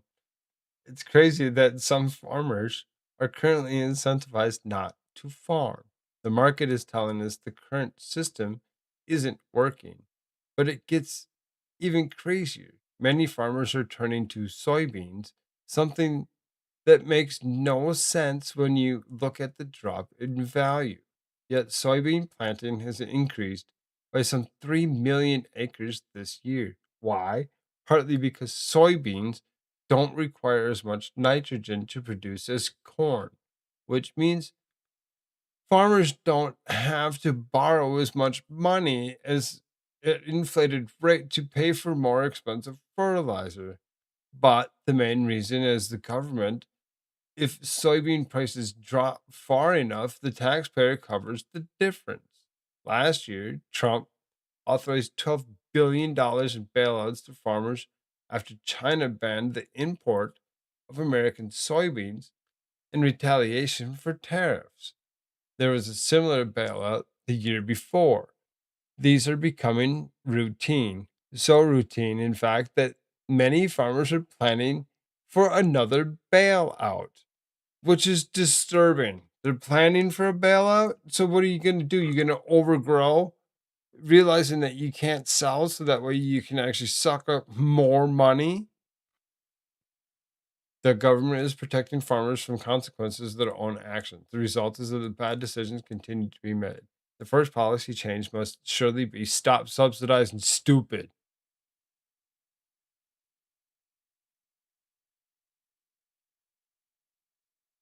Literally stop subsidizing stupid.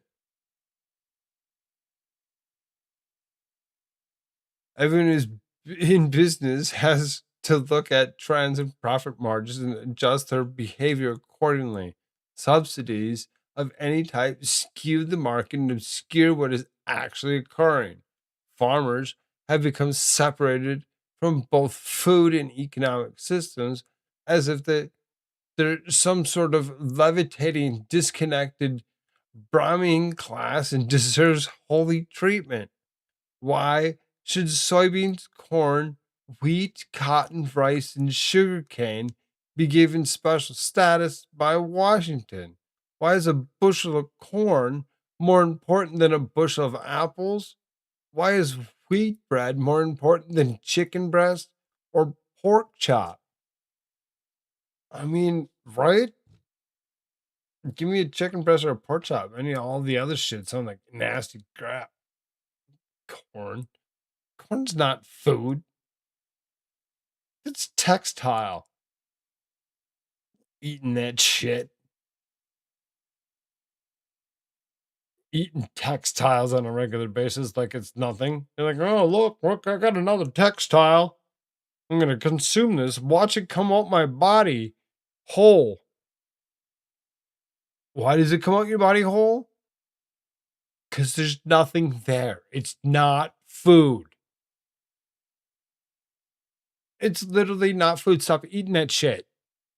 The chicken breast, the pork chop. Yeah, I mean, I agree there. Sugarcane. I mean, okay, in whole, in moderation, not refined into white powdered dust.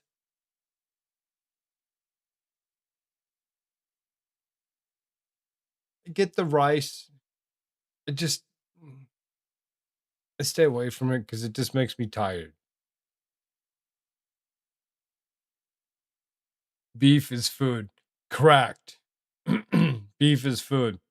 Meanwhile, convoluted regulation helps the big players. They can afford to employ specialists to navigate the profit from all these carve outs. Beef is food. You're right. Beef is food.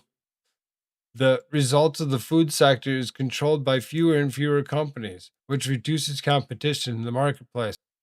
Beef is food? Yeah, you're right. Beef is food. It, it, beef eats the things that are on the ground that makes food.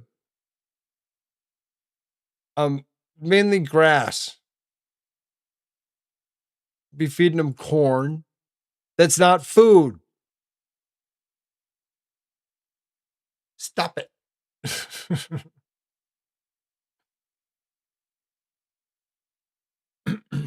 Corn is not food. Corn is a textile. It's used for fuel and perfume and furniture, different things. It's not food. It literally doesn't do a thing. There's no nutrition to it whatsoever. Meanwhile, convoluted regulation helps the big players. They can afford to employ specialists to navigate the profit of all the carve outs. The result of the food sector is controlled by fewer and fewer companies, which reduces the competition of the marketplace. In 1906, 7 companies control 50% of the American beef market. Today, just 4 firms control 85%. This consolidation reduces farmers' bargaining power in the marketplace. The flip side of the food regulations stymie market entry for smaller entrepreneurs. Farmers are finding it harder and harder to access the retail market due to zoning, inspections, and compliance paperwork. Right now, a T-bone steak cannot be sold to anyone in the United States without asking a bureaucrat's permission. Under 1906 Federal Meat Inspection Act, meat sold commercially must be slaughtered and processed under USDA or state inspection. If this act were to be scrapped, thousands of farmers would access the retail market and collapse the oligarchy. Millions of Americans who would like a chicken pot pie without artificial food additives, ew, like monosodium glutamate that causes osteoporosis, and in the future, gonna give you things like dementia. Go ahead, continue to eat chicken pot pie. Eat it. Eat that monosodium glutamate. Could buy one for a neighbor. If we want to stop farmers going into the business, we need to allow them access to retail profit margins. In 1940, a farmer received roughly 40 cents of the retail food dollar. Today, 8. 8 measly pennies. That's not even enough to do a dang thing. The vast company that remained in the market is happy to rely on the economies of scale, but allowing small farmers to sell directly to customers would bring urban money back to rural communities. It could lead to a revival of the countryside as a part of a much larger story, one of centralization, consolidation, concentration. Currently, 47% of the U.S. farmland is leased, which means the farmer managing the land does not own it. High land prices have pushed sales toward large investment entities. The land is increasingly owned by the likes of Bill Gates, Vanguard, BlackRock, and it's only to get worse. The average American farmer is just shy of 60 years old. The current paradigm is best understood by looking at Donald Trump's recent executive order designating the herbicide glyphosate a matter of national security. Nothing could be further from the truth, but it shows how utterly dependent we are on chemical agriculture. I don't use vaccines, chemical fertilizers, or genetically modified organisms. The reason is that 500 years ago, North America produced more food than it did today. That is fact. The land contained 100 to 200 million bison, roughly 2 million wolves. Each ate 20 pounds of meat per day. As many as 400 million beaver ate more plants than all the humans in North America today. Passenger pigeons were so numerous they blocked out the sun for a day as they flew overhead. Lewis and Clark recorded seeing one bear every mile as they traversed the St. Louis to the Pacific, and those were just the ones they saw. When you're raid, we've been raided. We've been raided by Grits GG. What up, Grit? Good to see you. Anybody coming through in that raid? Make sure you smash that button. Lick it, flick it.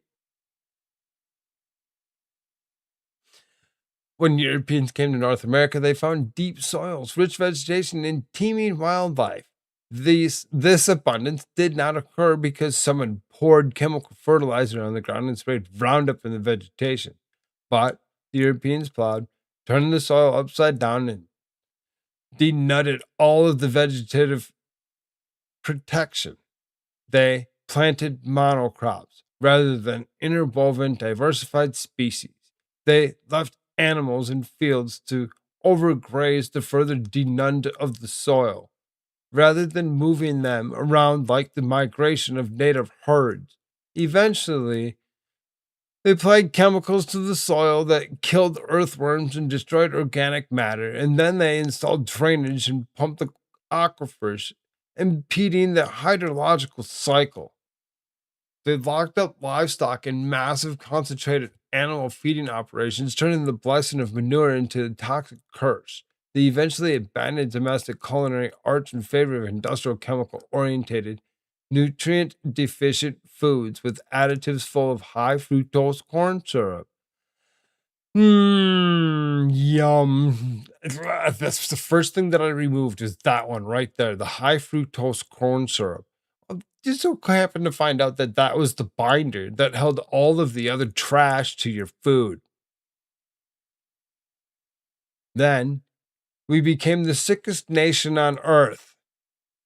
Few civilizations have abused their resources based on the quickly and completely as America. Farmers need to realize they're a biological world, not a chemical one. Western thinking portrays the natural world of fundamentally mechanical, as if a cow is like a car. Food allergies, avian influenza, E. coli, salmonella are nature's way of telling us we're getting things wrong.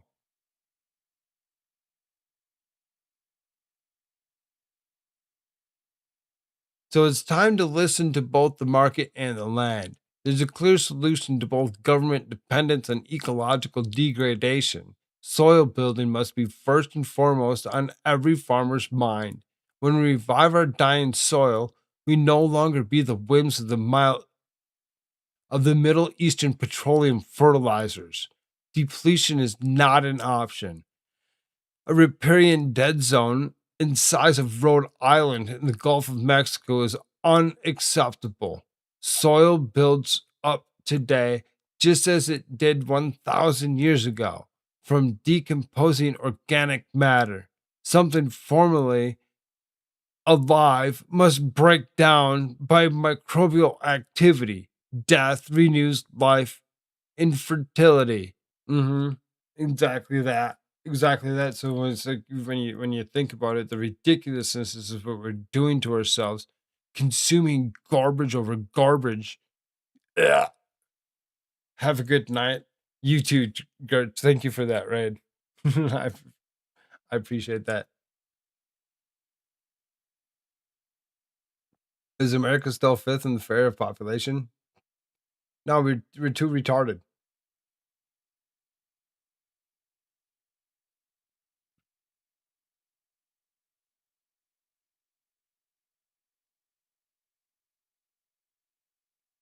So it's time to listen to both the market and the land. There's a clear solution to both government dependence and ecological degradation.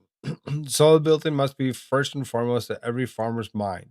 When we revive our dying soil, we will no longer be in the whims of the Middle Eastern petroleum fertilizers. Depletion is not an option. A riparian dead zone in the size of Rhode Island in the Gulf of Mexico is unacceptable. Soil builds up. Sorry, I reread it all over again. Builds up today just as it did 1,000 years ago from decomposing organic matter. Something formerly alive must break down by microbial activity. Death renews life. The fastest way to build soil in modern America would be to convert half of the soybean and corn acreage to perennial prairie polycultures with properly managed herbivores like cows. Cattle fertilizer the land, prune the fast growing biomass, and at today's price, offer massive profit per acre opportunities for monocrops. But 60-year-old farmers acclimated to taxpayer bailouts stomp the fume. I don't want to learn about cows. How long can our nation keep subsidizing things we don't need? We need cows. We literally need cows. The beef tallow that you get from it or whatever, that's what lubricates your brain.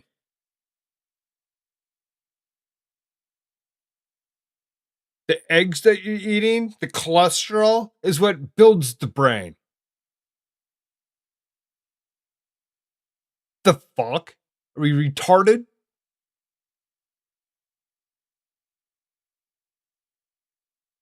Are we just plain retarded? Let's get rid of the food. We don't need food.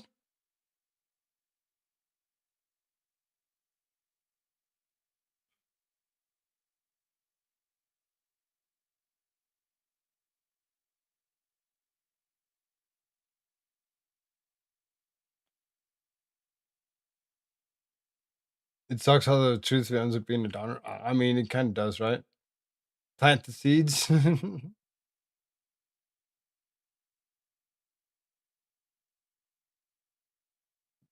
What? Blessed if we knew it won't hear that much. No shit, no more. Lamau.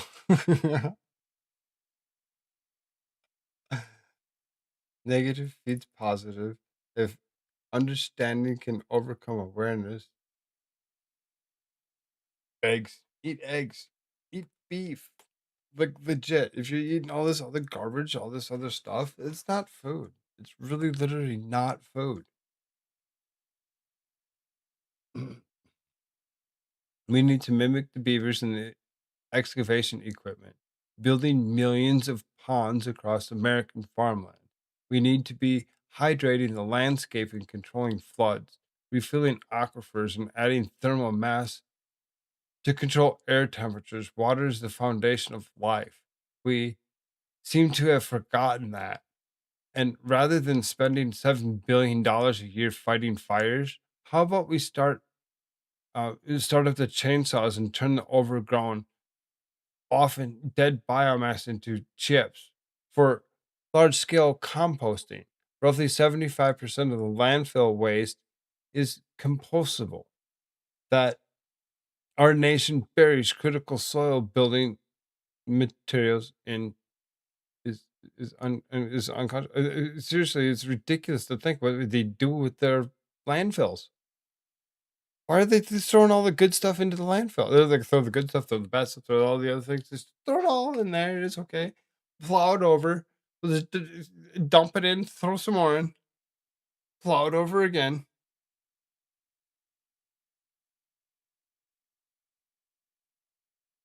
Avocados are good for also for your reproductive organs. I eat a lot of I eat a lot of avocados, motherfucker. Avocados on a regular basis. Love it. They're glorious. They're glorious. You gotta eat if you're not eating avocado at least one a day, I'd advise you to at least try finding yourself to eat a couple of them a week. They're delicious and they're good for you. I've really seriously found something else that was really fixing my blood sugar problems.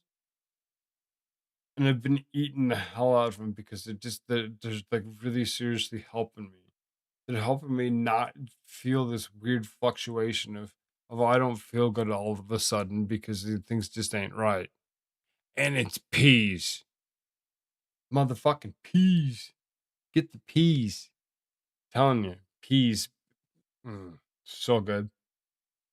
Take the peas, the frozen peas, go and throw the frozen peas right in the freaking frying pan after you're done with the bacon and frying that burger. Just start popping and cracking or whatever. You take and eat that. Delicious. Avocado butter.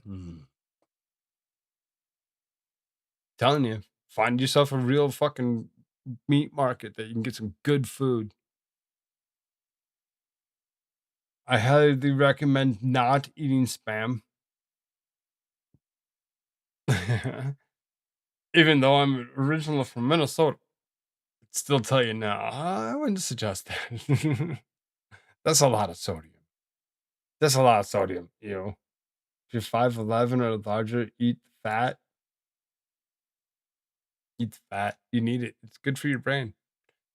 Um, Not spam though. We need to mimic the beavers in excavation equipment. Did I read all that? We did.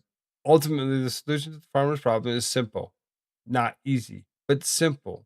These changes require a policy shift, but most of all, a mental shift. If we listen to both the market and the countryside, we could recreate the North American abundance that once greeted the Europeans. The land can make us rich if we let it. They don't want us to. They don't want us to actually thrive, though. That's the problem. They'd rather us not. They'd rather us not.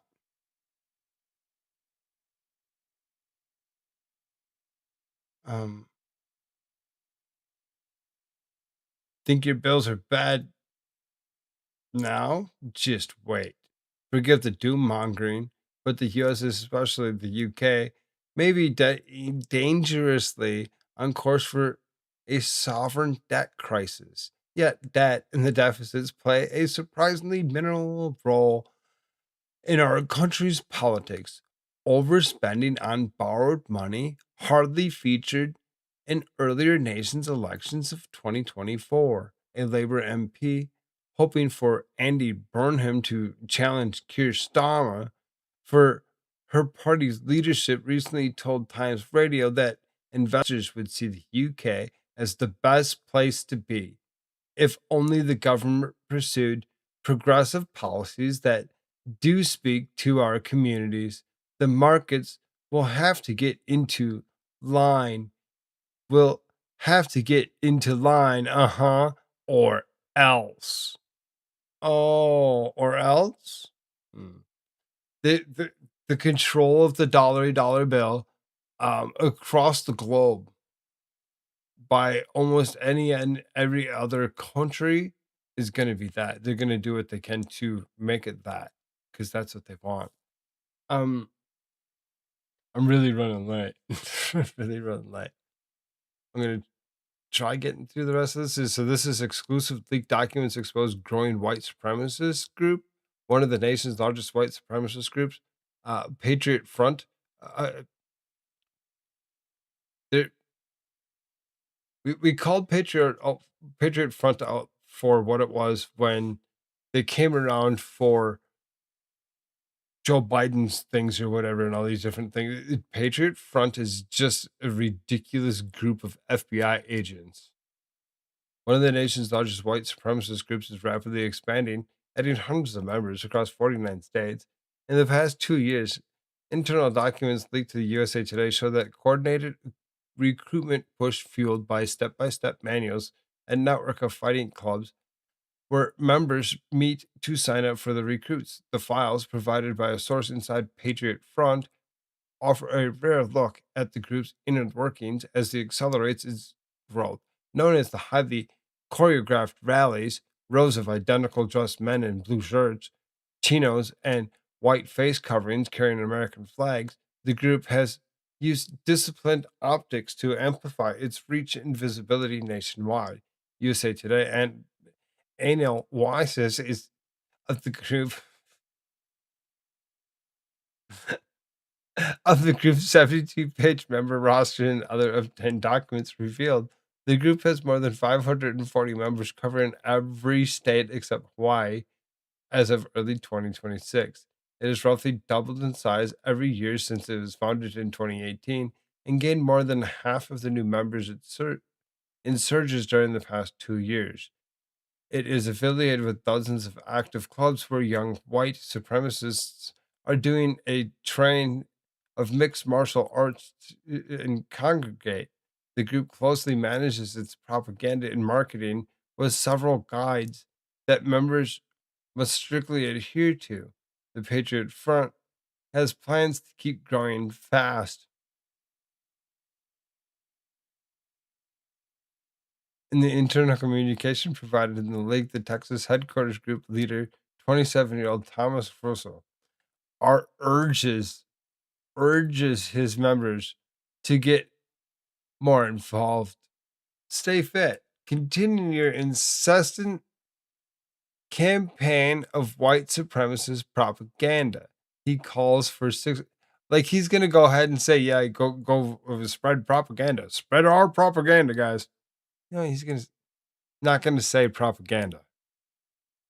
He calls for 600 members by July 4th, 2026. This is a pick band of dedicated men that far exceeds any of our domestic contemporaries. These teams need dedicated members, men willing to work for the cause and not just fight for it. Don't fall for it. If you're out there that you're like, I'll join. Don't fall for it. They're looking for fall guys.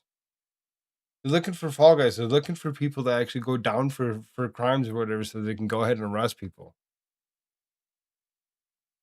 The secret organization, leave it to the people that are already doing it.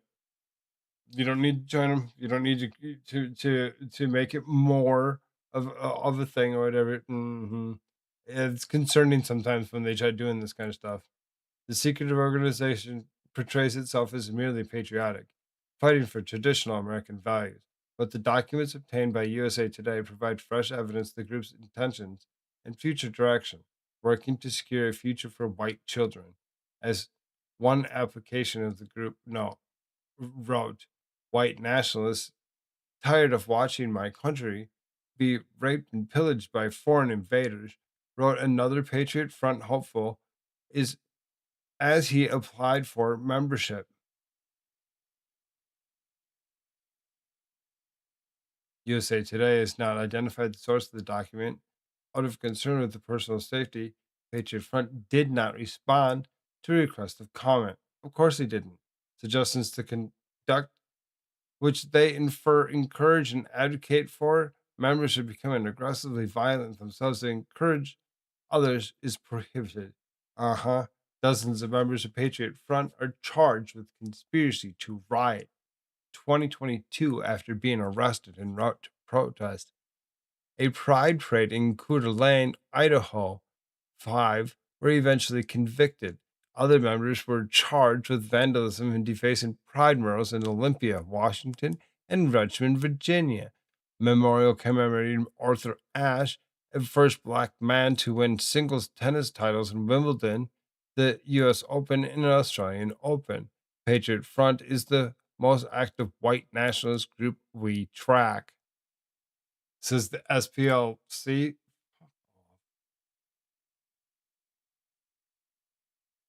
What's going on, Bob? Only brown and pink? And maybe all gray to dogs? Yeah, exactly. The same same exact color to the dog, regardless.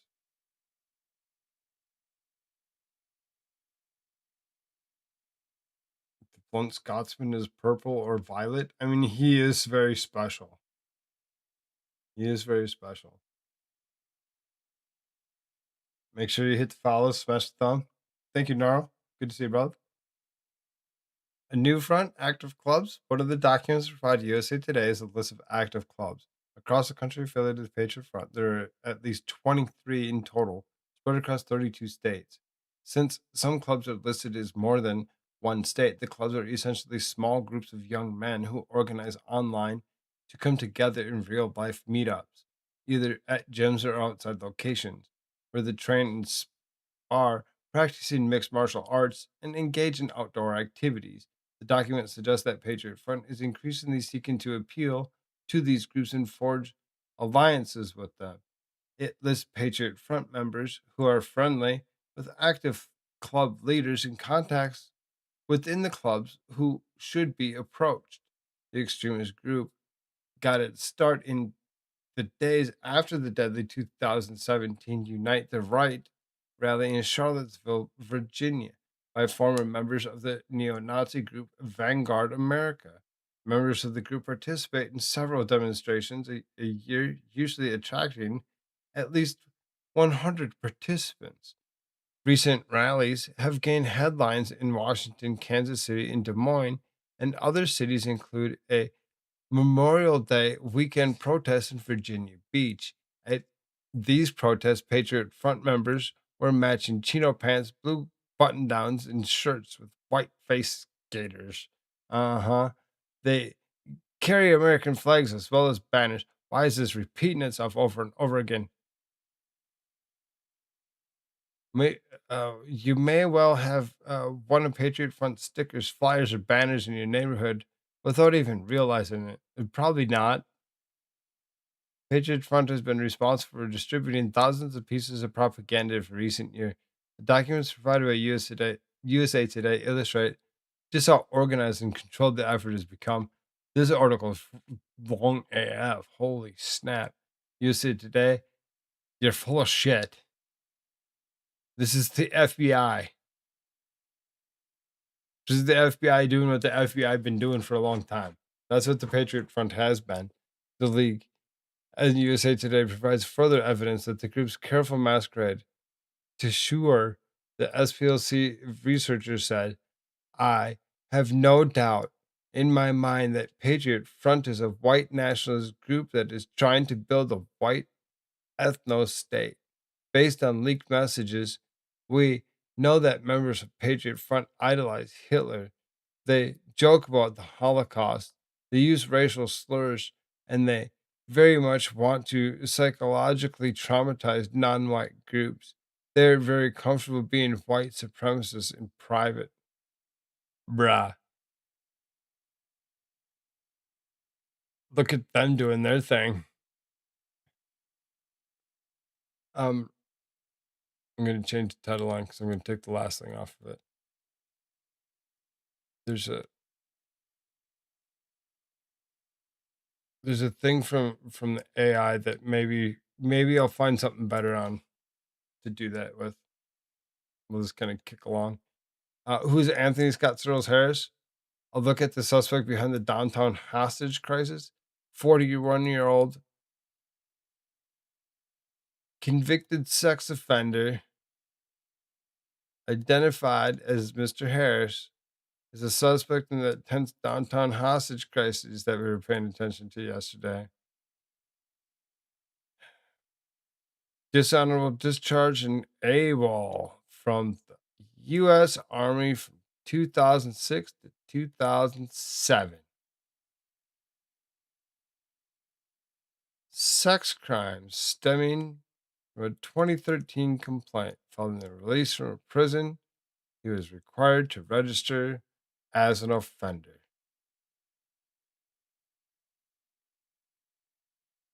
There's more of a story behind it, sure. Tragedy in Poweshiek County. A semi driver is dead. A passenger hospitalized after the truck and a train collide. Tough to look at, that scene right there. Their names have not been released. It happened near the intersection of Old Highway 6 and Iowa Highway 21 between Victor and Brooklyn. That's where KCCI's Marcus McIntosh is live with information from the county sheriff as well as the state patrol. Marcus?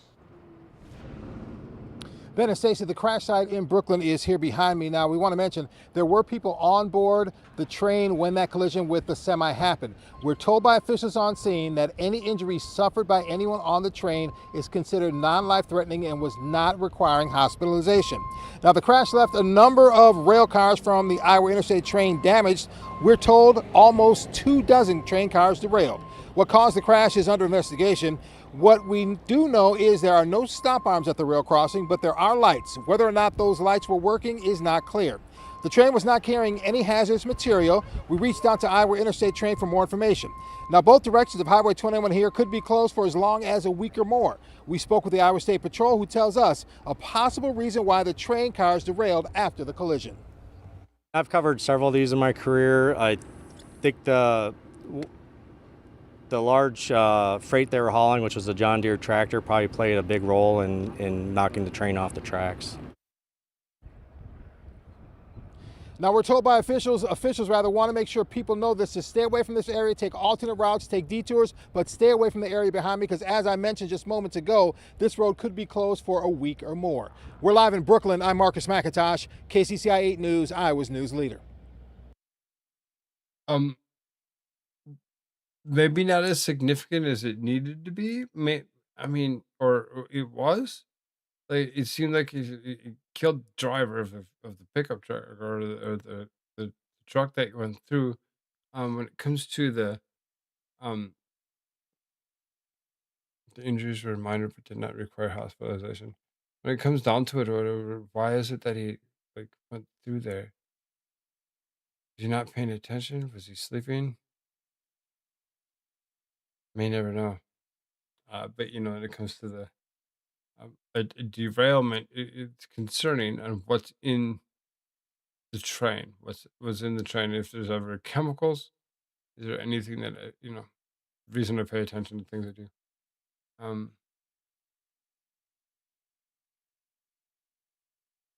Nice little fireworks, dramatic fireworks explosion.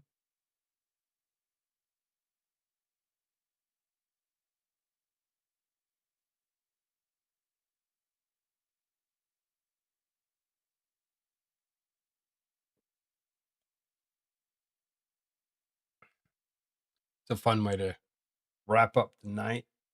Buy some meat from the king of biltong, biltongusa.com. Use code FROG, FROGG, FROG. Get yourself 10% off that 8-ounce bag. I appreciate that. Thank you, Nora. Anybody else coming through here tonight, make sure you smash a button. Lick it and flick it. If you're rewatching, leave a comment. Leave a comment what you think you like or didn't like or whatever it be. We try to do better every night, but sometimes we have some off kilter nights. You just never know.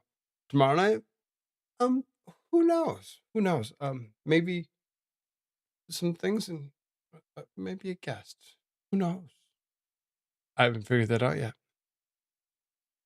Let's go find somebody to raid. Raid? Let's see. Somebody to raid.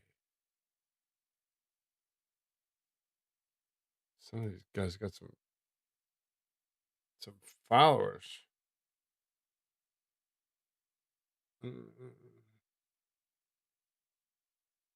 There, yeah. Wow. Let's see what's it. Arturo, ribbit. Thank you. Thank you for licking it, flicking it, kicking it across the pond, leaving a repost and a comment. Appreciate that. Clubhouse, thank you for the repost. Neuro, thank you for the repost. I appreciate that. Thank you so much, gentlemen, for coming through here tonight. Don't forget to do all those wonderful things for me. Where am I go? I think. Let's see. Got to return a favor. I don't ask.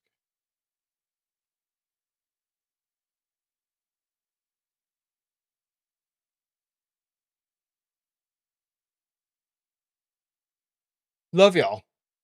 Don't forget to lick it, flick it. Do it here, do it there. Where are you going? Do it there too. Love y'all.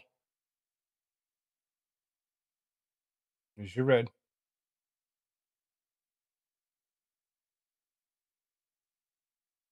Later.